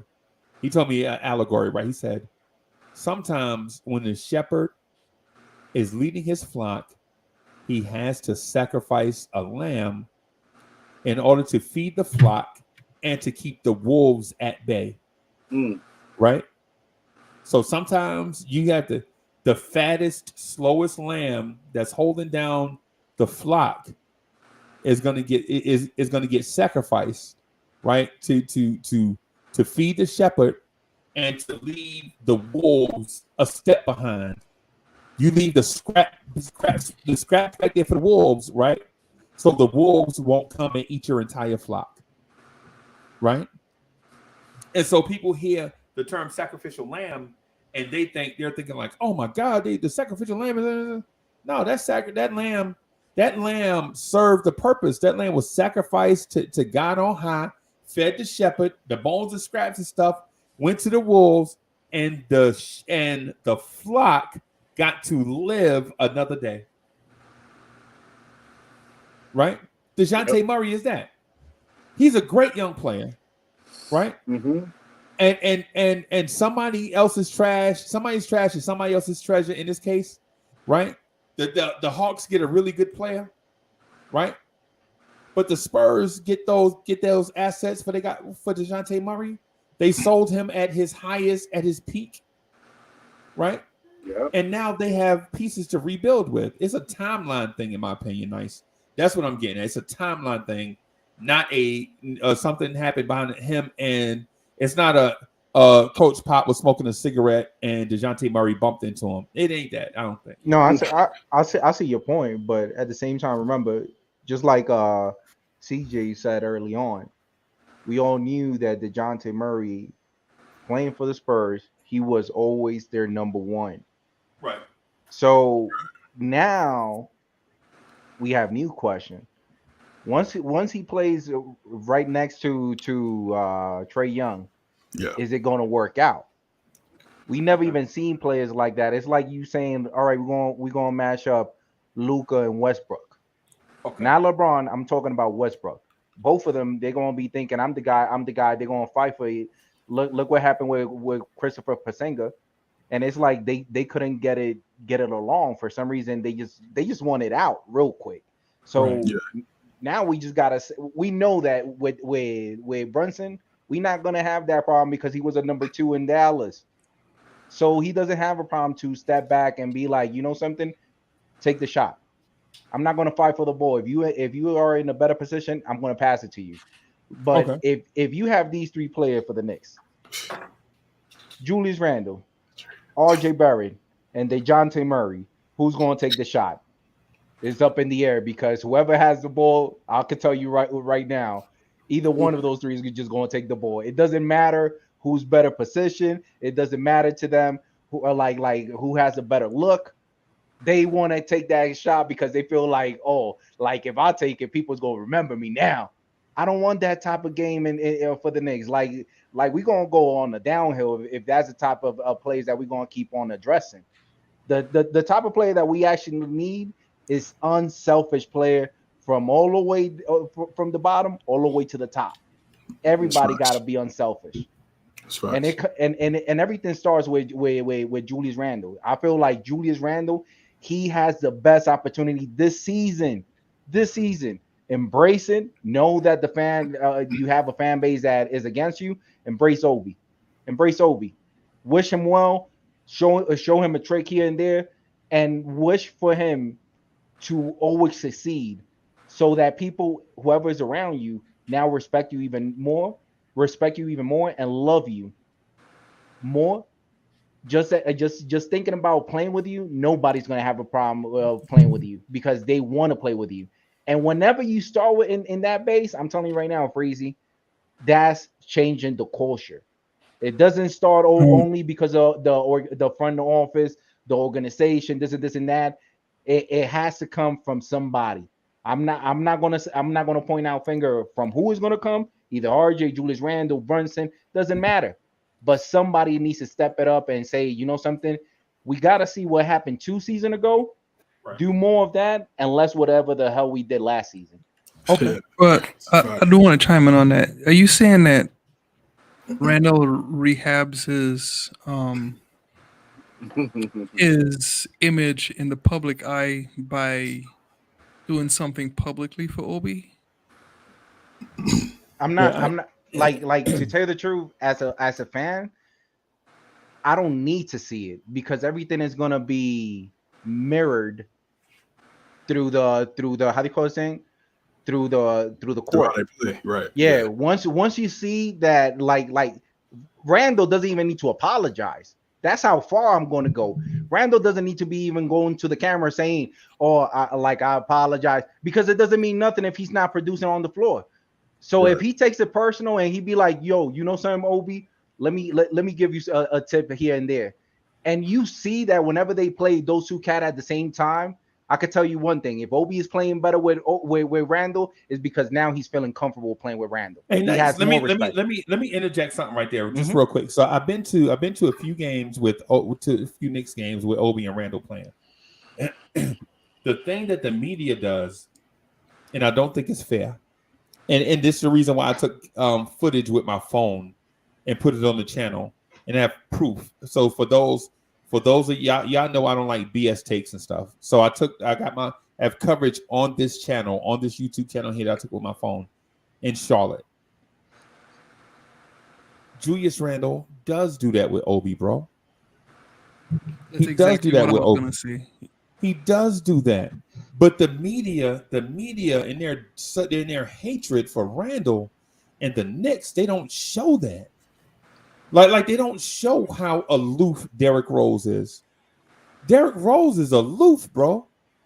But like during the timeout until the Hornets went on like the 5-0 run, Tibbs called a timeout. Tibbs was screaming to the top of his lungs like, "Yo, wake up!"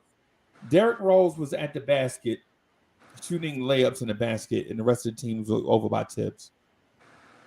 Johnny Bryant walked over to Derrick Rose like, "Well, come on, D Rose, come on, man." You could see the look on his face. I was about 1,000 feet away from them, right? Up in this nice suite, bro. This area, man, the chef was cooking, bro. Sarge, look, man, you got to go to these NBA games, bro. Don't sit in the comment section. Don't sit where you be elbow to elbow with like squeezed up in the seat. You got to sit in the suite, bro. You got to live the lavish life, right? Yeah, I'm kidding. I'm kidding there, right? But the thing is I saw Derrick Rose and I saw Taj, and I'm like, these ain't the leaders. And I didn't want to say it during the season, man, but these not the leaders we need, bro. We don't need quiet leaders for this bunch. Yeah. Right? Yeah. We need a Draymond Green type leader. Right? Because Obi legit was cussing Tibbs out so bad, Obi was about to cry. Because Obi had just dunked twice, right? And made like a shot or something. He was on like a personal roll. He was like and then the next dead ball, Tibbs took him out of the game for Randle. And Obi cussed Tibbs out on the spot. And Randle was like, "Dad, come on, man." You could see it. He had to he was walking, and Obi got the veins coming out of his neck. and Charlotte is playing one of them anthems. You know how the anthems is, and when a team go on the roll, they playing a house music or whatever. You know what I'm saying? And you know how it is. And Obi is cussing Tibbs out.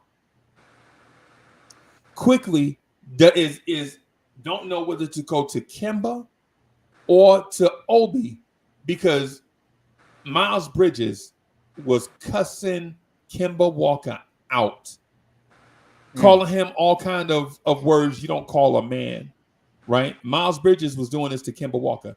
"This my house, you," all kind of words. Like if another man said that to you face to face, you would punch him in his face. Yeah, I remember that game. Yeah, and so yeah, that's the game I was at. The game in Charlotte in the Spectrum Center. Right. Yeah, that was a crazy game. Yeah. And so Miles Bridges was cussing Kemba Walker out. So IQ chose to go to Kemba instead of Obi. Randle goes to Obi, right? Taj is there pleading with the coaches at the bench. Derrick Rose is at the rim shooting in the other team basket during the timeout. He don't even want to hit Tibbs. Right? And I understand what it is. Sometimes you just have it up to here with a person before you just have to take that mental break. And in my mind, I was like, Derrick Rose, he just tired of Tibbs right now. He not tuning Tibbs out, but he tuning Tibbs out right now. Yeah, I remember he done heard Tibbs for years. For a million years. Yeah. He keeps going back to him. He keeps going back to him. That's bringing back the times. Exactly. Taj too. They both have that relationship with Tibbs, so they already know. Right. Like they're not being disrespectful, but they know the message already. Yeah. You know what I'm saying? And so, but the thing is, during this time, nobody showed Emmanuel Quickly being a leader to a veteran. Right? Hold your head up, big fella.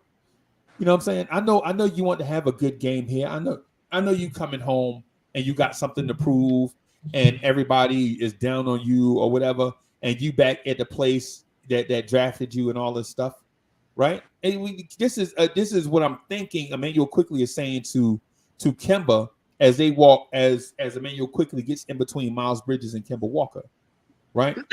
But nobody spoke to Emmanuel Quickly stepping up being the leader. And nobody spoke to the point that Randle had to pull Obi away from Tibbs. Think about that. Julius Randle stepped in between Tibbs and Obi and helped Obi through a situation, right? Aww. And so what we do is we always point out or paint Julius Randle as the bad guy. We always do that, right? Now, has Julius Randle done bad stuff? Yes. Yeah. Wait. So I'm not saying that I'm not saying that Julius Randle did some stuff that he regretted. What I'm saying is that if my man do bad, call him out. But when my man do good, say he did good. Yeah, keep it consistent, right? Yeah, but just to be clear, I never said Julius Randle is something bad. Julius, not you. All right. Because everything that I'm preaching about Julius Randle is to the choir. I feel like Julius Randle is the best player right now for the Knicks, and he just needs to take that leadership. Like, you know something? Just because I am the best player, he gotta be more vocal. He gotta be stepping in. He gotta at least show some type of support that it translates it to the court, because there's certain plays that I could tell you right now that, and I'd rather not say, but there's certain plays that right now that whenever you mash him up with Julius Randle, it's not a good fit. I don't know what's happening right there, but it's not a good fit. So my point is that everything is, to me, if everybody feel comfortable playing with a certain player, they always look past that. And one player that we actually had in specific last 2 seasons was Reggie Bullock. Reggie Bullock was a freaking glue. As much as a lot of people wanted to count him out, he was the guy that he doesn't say too many words, but when he gives you that look, you understand what he's trying to say. Right. Hey, let me address the super chat real quick. Hey, so Brooklyn Buddha, thank you for the generous contribution. Brooklyn Buddha says, Brunson to the Knicks right now is too perfect. Everything about this situation screams destiny. I feel you in that sense where it's like, you know how your platoon goes on road marches and you need a legit point man. Sometimes you go on a road march, your point man be trash. You be stop and start. You're like, bro, we ain't gonna never get there. You know, mind you, you walk in 8 clicks on the hottest day of the year. You know what I'm saying? The 12 clicks on the hottest day of the year, and your point man is like, I always, and this is a goofy point man. Nowadays it don't happen like this. But he pull out the map. Man, I always had trouble with the 3rd digit. I don't know if he up there doing that, and we like, why are you the point man if you don't know where we going? Right. Yeah. But when you get a point man, he always has a sense of when to start and when to push you. Mm-hmm. And there is something to that. When to stop and rest and when to push you, when to pick up the pace. Right? because you pick up the pace, you get there sooner than expected, you set up your perimeter, and you get the rest. Right? Right? Yep. And so Marshall Jalen Brunson, yeah. So Brunson is, to me, in my opinion, Brunson is that guy. Mm-hmm. Right? Brunson is that guy. And I hate to use military references for everything. Y'all know I can't help it, man. I'm still a soldier in my heart, man. I can't help it. Yeah, but Freezy, you making it relate to the people though, so keep going, man. But Freezy, man, it doesn't sir. even matter if you guys are already set up. If they call blitz or they call broken arrow, oh man, you running regardless. Right. Yeah. Yeah, and so the thing I'm getting at with a Brunson, everybody, and a Randle and a RJ, right? Is when you looked at the Boston Celtics supporting cast against the Golden State Warriors, you was like, I supporting cast better than them. Yeah. Mm-hmm. They running out Al Horford. They got Daniel Tice on it. Who? Yeah, Tice, Pritchard. Yeah. Peyton is Emmanuel Quickly better than Peyton Pritchard? Somebody ask me. Somebody answer that for me. Yes, is he Emmanuel is. Quickly? Yes. Yeah. Yes. Definitely. The only difference is Boston has a Jaylen Brown and a Jason Tatum, and we do not. Right. We do. Oh, I'll go that far and I'll say we do. We do have a way with Julius Randle and RJ Barrett right now. But the only thing is that, remember, like Brown and Jason Tatum last season, there was a speculation, there was even talk saying that it's not working out. We're going to trade either Tatum or Brown. There was more Brown talk than Tatum, of course. Right. But I feel like we in the same predicament right now. And the only reason we just do not see it is because we do see Julius Randle shooting 50. We do see RJ shooting 50 or 45. Now the question is, can they make it work together? Yeah. That's can they play together? That's the key. And they play together. Yeah. Brunson, Brown and Tatum, they figured it out and they got to the finals. So we're gonna see if RJ and Randle could do that. Brought in a point guard to set those guys up, make those looks easier. So we're gonna see this shit. A lot of questions gonna be answered this year for sure. If the fan base actually support Julius Randle and RJ Barrett at the same time, not about nitpicking, but he's not doing this, he's not doing that, and both of them, they take care of them their own like they was brother. I'm telling you, we have something special. The only thing is that they still trying to figure it out. Right. And it happens, and there's no harm in that. Mm-hmm, correct. There's no harm in that. It's like when you was dating your wife, when she was just like that lady that you met. Right? When before she was your wife, she was just that lady you met, right?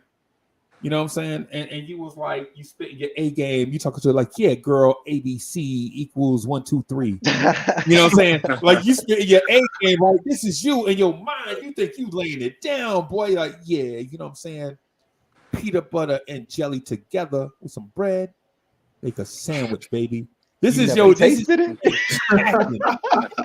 You laying it down, right? And in her mind, she like, what this dude is saying is stupid, but he kind of cute, right? He got a job and he treat me nice. Maybe we can go out on another date. And you like, yo, when you smash peanuts and add butter to it, you get peanut butter. And she's like, okay, his game is trash, but he kind of cute and he treat me nice. You know what I'm saying? This is you see what I'm getting at? You see how like these two things are like, you think you're doing one thing, the thing is really something different. And so I want to talk to Mocha to verify some of your Mac, man, because we got to verify your game. Yo, when I first saw it, I was like, hey, baby, when water come out of the sky, that means it's raining, baby. You know what I'm saying? And in her mind, she was like, yeah, his game is trash. But he got a nice car and he worked and he come from a good family. That's it. That's probably what she was thinking. You You know what I'm saying? Like he come from a good family and he respectful. That's probably what she was thinking, right? But the thing is about it is when you look about like the formulation of our team and all these type, like we got a Barrett and a Julius, and nobody around the NBA can dispute the fact that these guys are flawed, but they're talented. Yeah. Yes. Yeah. True. You know what I'm saying? Both are flawed, but both are talented. Mhm. And just like me and my whack game, they may have a perception of themselves that might not equate to the real versus the perception. Julius Randle thinks he's an all-star with the potential to be a multiple-time all-star. Is it true? Maybe. Because he made the all-star team once, and the only thing that's stopping him from being a multiple-time all-star is making the all-star team again. Yep. Once he make the all-star team again, for the rest of his life, he's a multiple-time all-star. Yep. Gotta win. Yeah. And the thing with RJ Barrett may think that he could be one of the greatest players to ever play. The only thing that's stopping RJ Barrett from doing that is proving it. This is the year to do it. So everything. Yeah. See the connect the dots for both of those guys, man. I do want to ask a question because I see this a lot, this is like adjacent to our conversation right now, but it's RJ Randle optimization, and I don't know if Randle is going to be on the team. I think he is, Right. but Jalen Brunson, I think, makes things better. But what is the starting five truly? Oh boy. I mean, I know. For me, I'm not a fan of the Brunson Fournier backcourt from a defensive standpoint, and I know Tibbs is gonna. You just talked about him screaming at the guys last year. I could only imagine this year with Brunson and Fournier as your backcourt defensively. I don't know how that's gonna look. I mean, I would want to see Grimes in there. He's younger, cheaper, has the same type of role. Can knock down some shots, definitely better defensively, more athletic. Yeah. So I would like to see Grimes at the 2, RJ at the 3, and obviously in there Randle and Mitch for the front court for me. But yeah, I feel that pretty much Fournier will mix even better with the bench than the starting position. I'm with you, CJ. Like not only Grimes, put Deuce. I feel like Deuce, I don't know why, but whenever I see Julius Randle playing with Deuce, it's like a perfect match done in heaven. That's how I feel. I feel like those are like put the player that players like Julius Randle and RJ is comfortable with. Those two players, they don't need to be thinking about whoever Deuce is guarding because they know that Deuce, he be right in their face like, bro, you're not going to be shooting. And he could be smaller than the dude that he's guarding, but he puts in the work. And we need players like that. We cannot have no type of liability with a squad with Julius Randle, RJ, with Brunson. The only liability that I just want to know with defense this season is Brunson. That's about it for that starting lineup. That's it. I don't want to hear Fournier because he shouldn't even be there. The only reason I say he matched well with the bench is because the bench is all about fast pace, cash, and shoot. And if you put Fournier right in the corner, just getting ready, if for some reason OB feels like he's getting threatened by going and get that dunk, pass it to Fournier, he's wide open, he's going to be taking nothing but butter shots. Right. That's it. Mm-hmm. Yeah, the pace definitely fits Fournier off the bench for sure. Mm-hmm. It's faster. I ain't even, man, Nick G, you going in the Knicks morning drive, right? You going in the Knicks morning drive for me because I got something.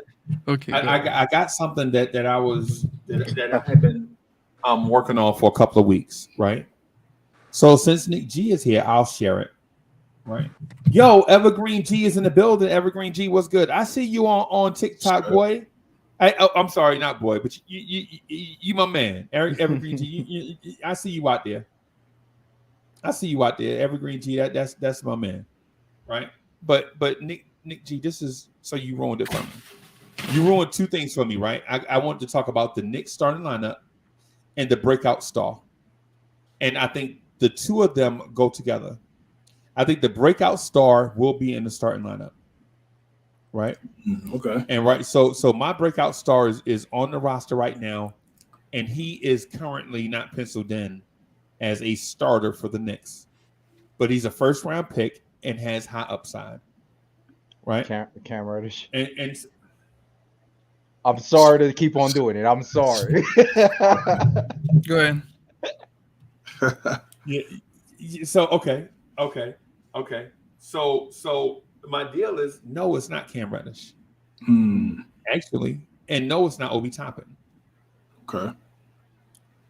I think the Knicks are gonna go with a small backcourt and start Brunson and Quickly. Right? And hear me out. And your 2023 most improved player in the NBA is going to be Emmanuel Quickly. All right. Most improved player in the league. Right? So here is the reason why. Here's the reason why. We know Quickly can do a lot of things on the basketball court at a basic level. He can run the point, but Quickly is probably a top 50 point guard in the league. Right? That means he's not a starting point guard, but somewhere in that point guard off the bench range, right? Yeah. But as a two guard, I think Quickly is a starter, right? Because I can see a 6'3" Quickly guarding a 6'4" Bradley Beal, a 6'5" Zach LaVine, a 6'1" Donovan Mitchell. What people think Quickly is too small to guard twos, but how big are your twos in the NBA nowadays? Think about this. Is he too small to guard a 6'5" Gary Trent or a 6'2", 6'3" Tyrese Maxey? Or who's the two for Boston? Who plays the two for Boston right now? Brunson. For Boston? Yeah. Brunson? I mean, Jaylen Brown. Sorry. Derek White? Derek White coming off the bench. Jaylen Brown. Okay, Yeah, so Jaylen Brown's too big. Jaylen Brown's too big for Quickly, but nobody can guard Jaylen Brown anyway. Right? Right. Yeah. But think about this. Can he guard a 6'4"? What's the guard in Orlando? The Suggs. Can he guard a 6'4" Suggs? Yes, I think so. Can he guard a 6'5" Tyler Hero? I think so. Yes. Yeah. Right? Yeah, I think so. Right. So and so what I'm getting at is this. Yeah. Yo, sometimes the comments in the chats distract me, y'all. Y'all know my attention span is so short. And I'll be looking at the chat will say something like, Uncle Freezy on crack. And I'll be like, looking, and I get distracted. You know what I'm saying? I'll be looking, man. But anyway. What I'm getting at is this. The size in the NBA isn't as much as a factor as it used to be 20 years ago. When a team legit would roll out Jason Kidd 6'4", Vince Carter 6'6", Richard Jefferson 6'7", Kenyon Martin 6'9", and Todd McCullough 7'1". Teams don't roll out lineups like that no more, right? And the thing I'm getting at with this is the other thing, Nick G, and I want to say this to you first, right? I think the Knicks have a culture. And they have a template that they want to go by, right? and here is the template that they're going to go by. Oh my God! All right, go ahead. So here's the template that they're going to go by. This Knicks organization, their team president Leon Rose, is in the mold of Sam Presti.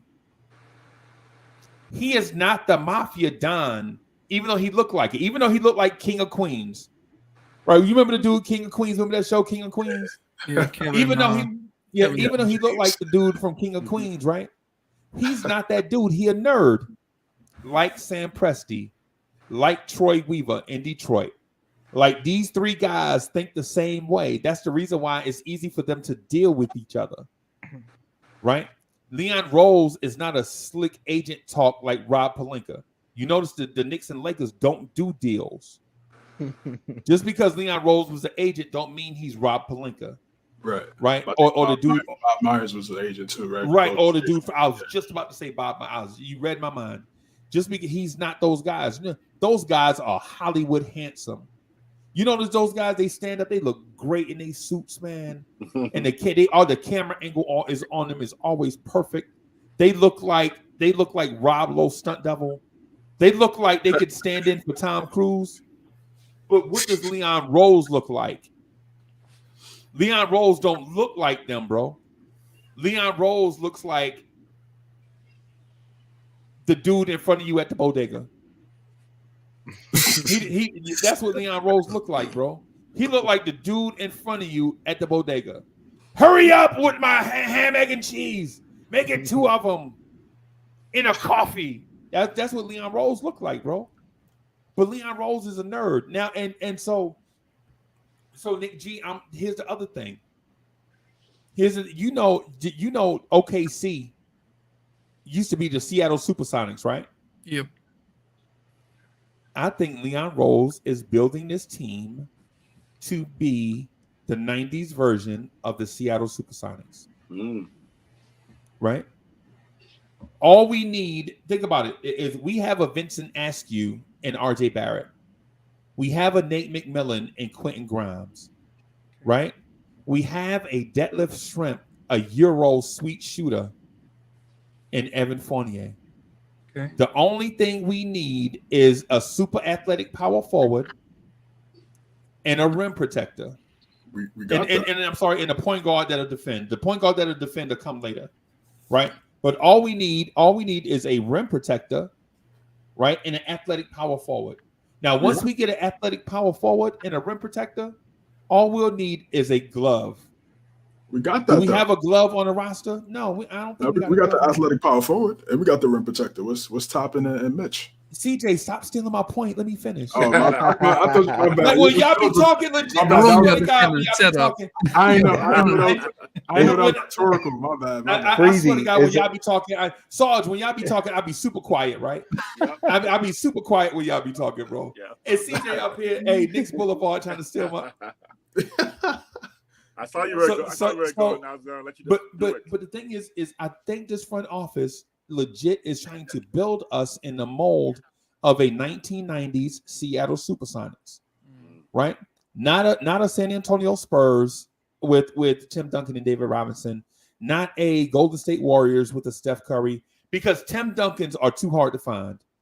David Robinsons are too hard to find, bro. True. You know what I'm saying? Steph Curry's are too hard to find. Klay Thompsons are too hard to find. True. But you know what you can find, though? You can find an athletic power forward that can jump out of the gym. It seems like every team has one. Right? It seems, yeah, man, I watched the Atlanta play. Man, I saw John Collins dunk. I was like, wow. This is crazy. And those dudes, 6'8", 6'9", 6'10", nowadays seem like they grow on trees, bro. Yeah, true. But the only thing that's hard for us to find is a 6'4", 6'5" defensive point guard that can get you into offense but thrive on the defensive end. That's the hard part. Can we find that guy? Right?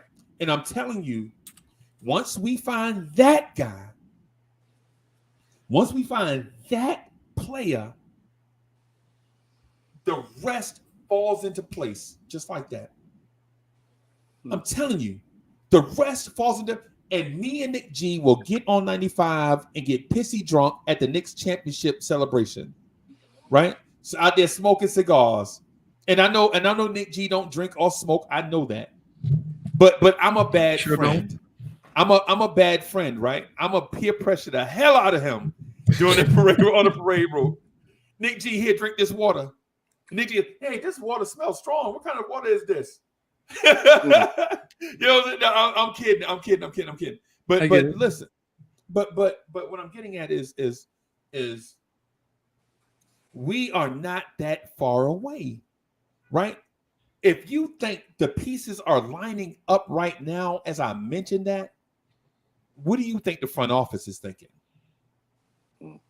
I want to look at that a little bit closer. So I have a different take. I've always believed that before this front office was assembled, the Knicks should assemble a team of the very goods. I don't believe that in multiple seasons, James Dolan would allow any front office to tank. Right. Most teams would tank to get a good player. That 6'4", 6'5" drive. Like, we could have had Ivy if we tanked. Simply put, right? Right. James Dolan won't allow any team or any front office to just lose games. He loves his money. So when you get mid-tier players like outside the lottery or just outside the top 10 or just within the top 10, 8, 7, Frank, you know, like 9, Obi, all those guys, you tend to get guys that are just very good or could be good. But not great, right? Not great. You'll be lucky to get the great guys. As good as Donovan Mitchell is, he's still not great. But that's for the top 10 or the top 3, to be honest. Right. And James Dolan just won't allow that. So to build a team of very good, we would have to build a team similar to the Detroit Pistons. Chauncey Billups. Which Pistons?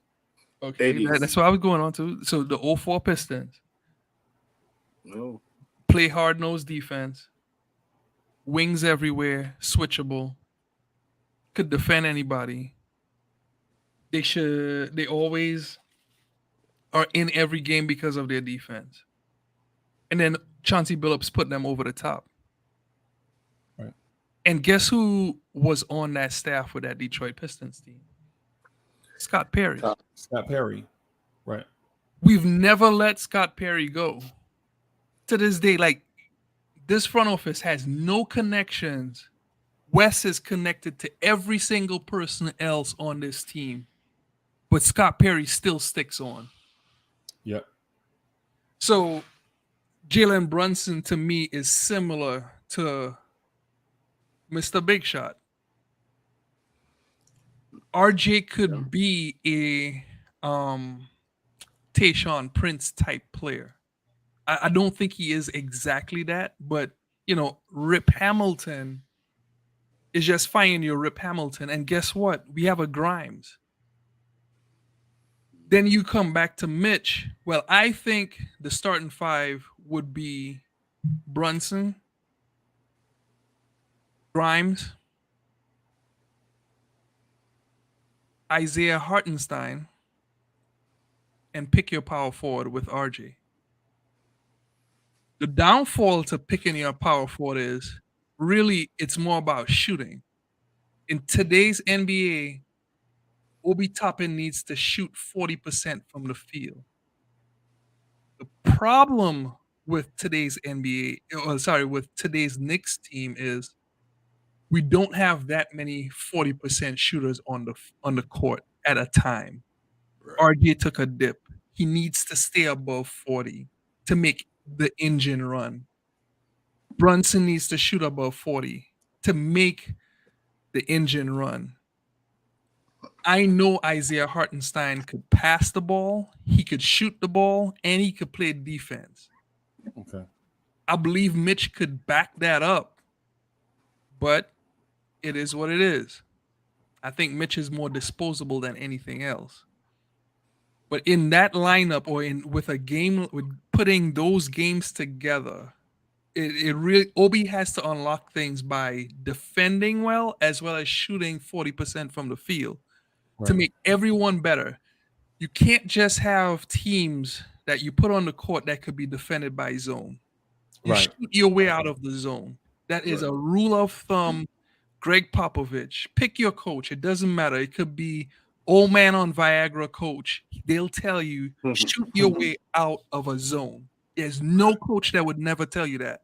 Right, but when you have sub 40% shooters as well as guys in the 20%, like RJ was at the beginning of the season, like Randle was at the beginning of the season, you need to have guys that can shoot above that. At least 2 on the court at all times.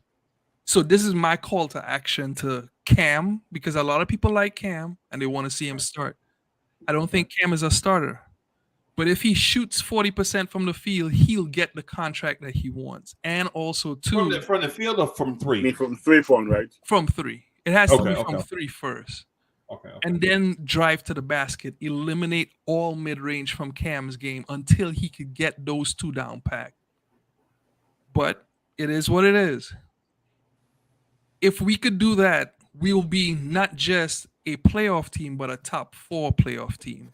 Oy. Because if the one thing I believe strongly in is Tibbs's defense, and I wish I could just bring it up right now, but I'll bring it up in a second. Every team in the top 4 of every conference had a top 10 were in the top 10 on defense. The New York Knicks, for as bad as we were, especially with Kemba Walker starting, the New York Knicks still ended up top 11 in defense. Yeah, Nick G, Kemba's washed, bro. Kemba, we saw him in person. Kemba's through, bro. Kemba, Exactly. we shouldn't even be talking about Kemba, bro. Kemba, Well, but that's what I'm saying. Like, we trotted that out on the court, and guess what? You need to have someone that could hold their own at least. Whether you think Brunson's a good defender or a bad defender, he at least would try. Yeah, he's solid. Yeah, he's not Marcus Smart, but to borrow my man Soulfinger words, his knees folded like lawn chairs. Yeah. It was terrible. Kemba washed, bro. Since Kemba's the washed. 3rd game of the season, his knees buckled on every drive to the basket. Yeah, he threw. So, like, coming back to what I was saying, just in general, if we have 40% shooters from 3, guess what? We could space the floor enough to where Brunson could have 5 out, just like they did in Dallas. And one of the reasons why I said Isaiah Hartenstein over Mitch is because in Dallas they played 5 players outside the perimeter. Right. Mitch being inside the game made Julius Randle not even drive to the basket. That's a thing. Whenever Mitch is in the game, he does not drive to the basket. And it makes sense. That's how they put it? That's like a career decision. You don't want to get your stuff beat out into the stands. You don't want to get blocked. So you really have to just get guys that could defend and also to play well from 3, and that opens up everything. So I would like to hear your take on that. But yeah, I mean, I would probably still start with Mitch, because even if you look at the Celtics, like you would see Horford would play the 5 sometimes. They have Grant Williams play the 4, if need be, for the switchability, like you talked about. But Robert Williams played a factor, and protecting the rim, changing the outcome of the game. So I'll probably still throw Mitch in there. I'm a fan of Toppin. I know that's like the talk of the chat is Obi versus Randle. That seems to be one of the main topics amongst the group. But like I said, Randle, you're gonna have to step up. And I agree with you. They're gonna have to space the floor. They have to space the floor. Randle. But the thing is so I disagree with Nick G a little bit. We did space the floor, right? And we did take a lot of threes. We just didn't connect on threes. Right. We just didn't connect. And I understand what Nick G, because in a basketball in basketball terms, Nick G is absolutely 1,000% right. But we did get shots and we didn't hit them. Yeah. The Knicks backcourt last year was trash. That's why the first thing they did this offseason, follow the money. Rob the Knicks always says follow the money, right? The first thing the Knicks did was clear up cap space by getting rid of Kemba Walker, right? And the second thing y'all noticed that they did was make preparations to get Jalen Brunson, right? And that's because they knew the backcourt was trash. But let me finish this point about the Seattle Sonics, right? And then I'll move out of the way, right? Hey, so this is Tankathon, right? Tankathon in a very deep draft. Tankathon has the New York Knicks selecting, what is that, Cason Wallace? Yeah. A 6'4" guard going to Kentucky. Right? Y'all see that, right? We see it. I want you guys to remember this name. Remember this name. Remember this name right here. Right?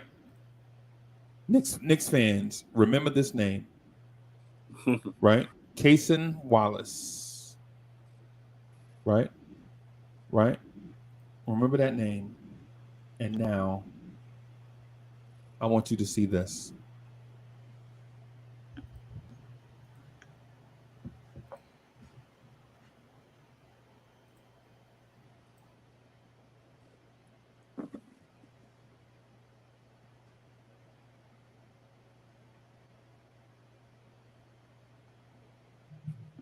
Right. You want me to spoil it?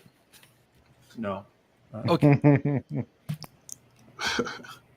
This is I'm gonna put it in the chat. I'm gonna put this link in the chat for everybody, right? For you guys to do your own homework. See, this is where Freezy be. Come on, bro. I'ma just say it. Go ahead, bro. Isn't that the guy that Rick Brunson was just the coaching? I ain't gonna say nothing, bro. Let people do their own homework. Yo. Nick G, the thing about being the number one chief rocker in Knicks universe is sometimes you give a lot and sometimes you give a little. Right? Sometimes you got to let people discover their own stuff. It's like you, Nick G, you ain't never had. Okay, I forgot. Nick G is a young parent, right? but Saw, do you remember Christmas when you put the gifts down for the kids? You could have told the kids what you got them for Christmas.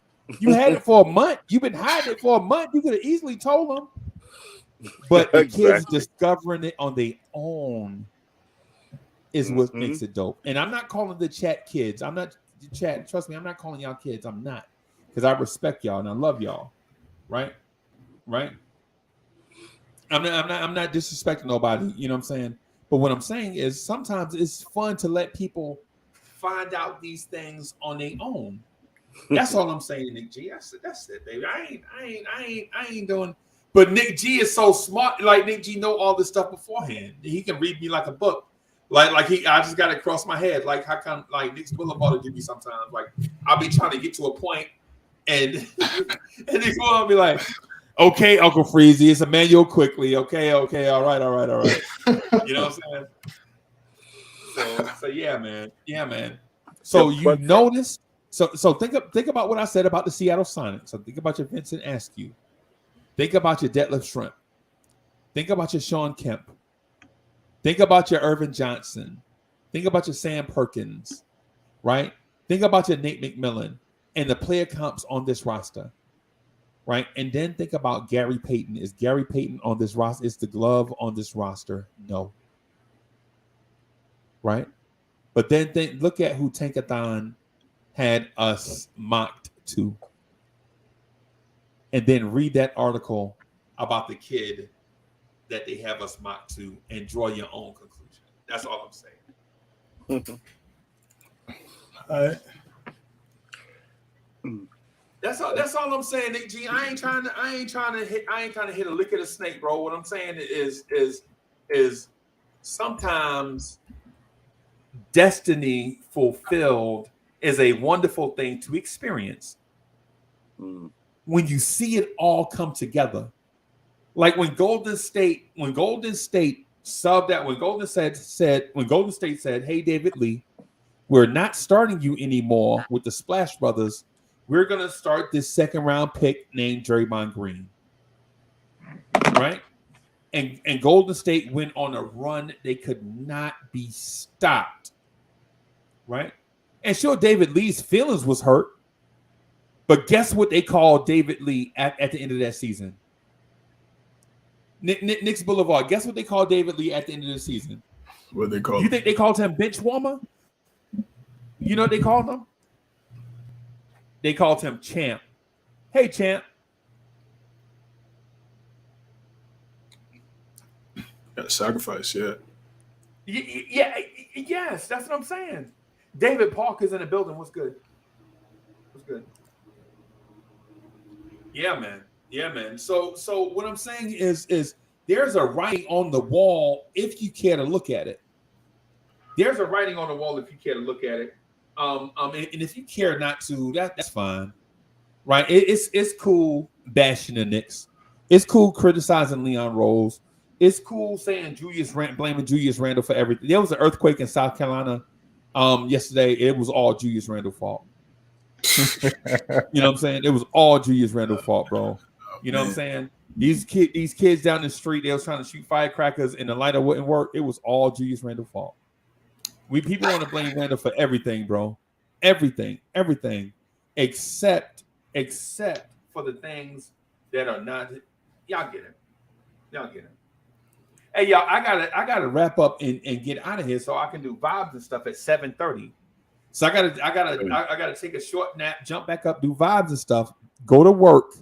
I'm sorry, jump up, do vibes and stuff, do the Knicks Morning Drive, go to work, come back, take a short nap, jump up, do the Knicks at Night podcast tomorrow night.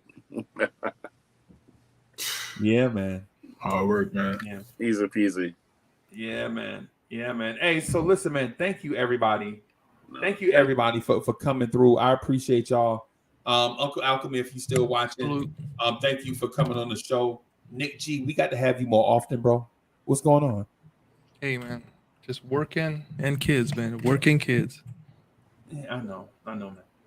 I know, bro. I know how it is, man. And maybe one of these days, man. If y'all have me and Mo will come down so that we can have an expensive dinner, and so y'all can swipe y'all card 2 or 3 times.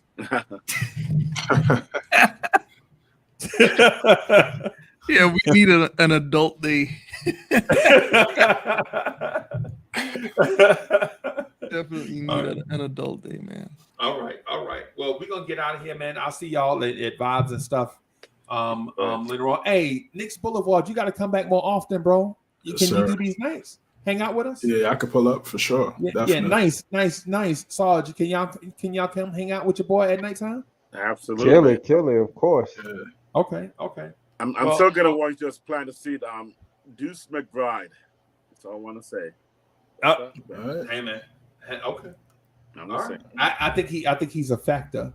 And listen, I ain't even get into the Trevor Keels part yet. Mm-hmm. When I talk to y'all about John Montero and Trevor Keels, y'all gonna think I'm thinking the Knicks gonna win a championship next year, but y'all gotta wait for the championship. Y'all gotta wait at least 2 seasons for the championship. Can I drop a hot take right quick? Sure. Second best point guard on the team is Jan Montero. Mm. Oh, ooh. Man, I just can't wait for Summer League, man. Sunday, yeah. Yeah, man. Wait for that. Hey, wait for that game. My quick hot take is going to be that center that we just got, and nice. Going with you, Knicks. Logically, Knicks. Instead of having them with the starter, I wish that we run it back 2 seasons ago. Have all the best shooters in our team for the bench, and the players that could actually play defense as a starting position. That would be my dream right there. Because imagine a center that could shoot with Quickly, with Obi.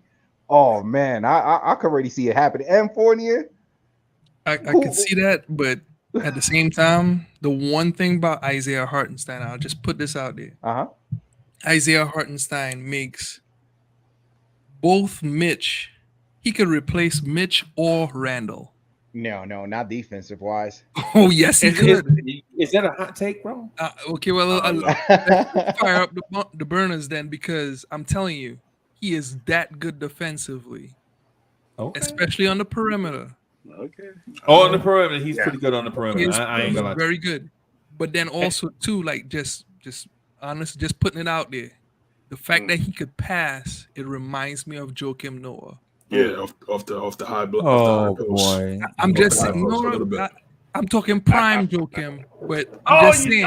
You just made it worse. Prime Noah. No, he could shoot. You see, I was about to give you a chance, but once you said prime, all you gotta do is look it up. Just look it up. That's all you got. He got. It just real quick. He got the skill set. He got the skill to play that way. The Hartenstein kid, when I first saw him walk on the floor, right? He reminded me of the big man from that movie Eddie. Mm-hmm. I don't know, Dunk. Remember that? You remember the big man from Eddie? She was like, "Bro, you 9 foot to just all you got to do is." It was a dude named Dwayne Shinsis. He used to play for the Nets. Oh yeah. But the dude. Anyway, I'll speak to that maybe tomorrow or the next day, right? But thank you everybody for coming through. I appreciate y'all. Hey Cully, if you still listening, hey man, I appreciate you coming through, bro. Yeah, no doubt, bro. Yeah, I'm gonna get out of here so that we can so I can get some Z's so that I can get up and do the vibes and stuff and the KMD and then get some the JLB. And then after that, do the Knicks at Night podcast, bro. Y'all know how it is. The grind is real.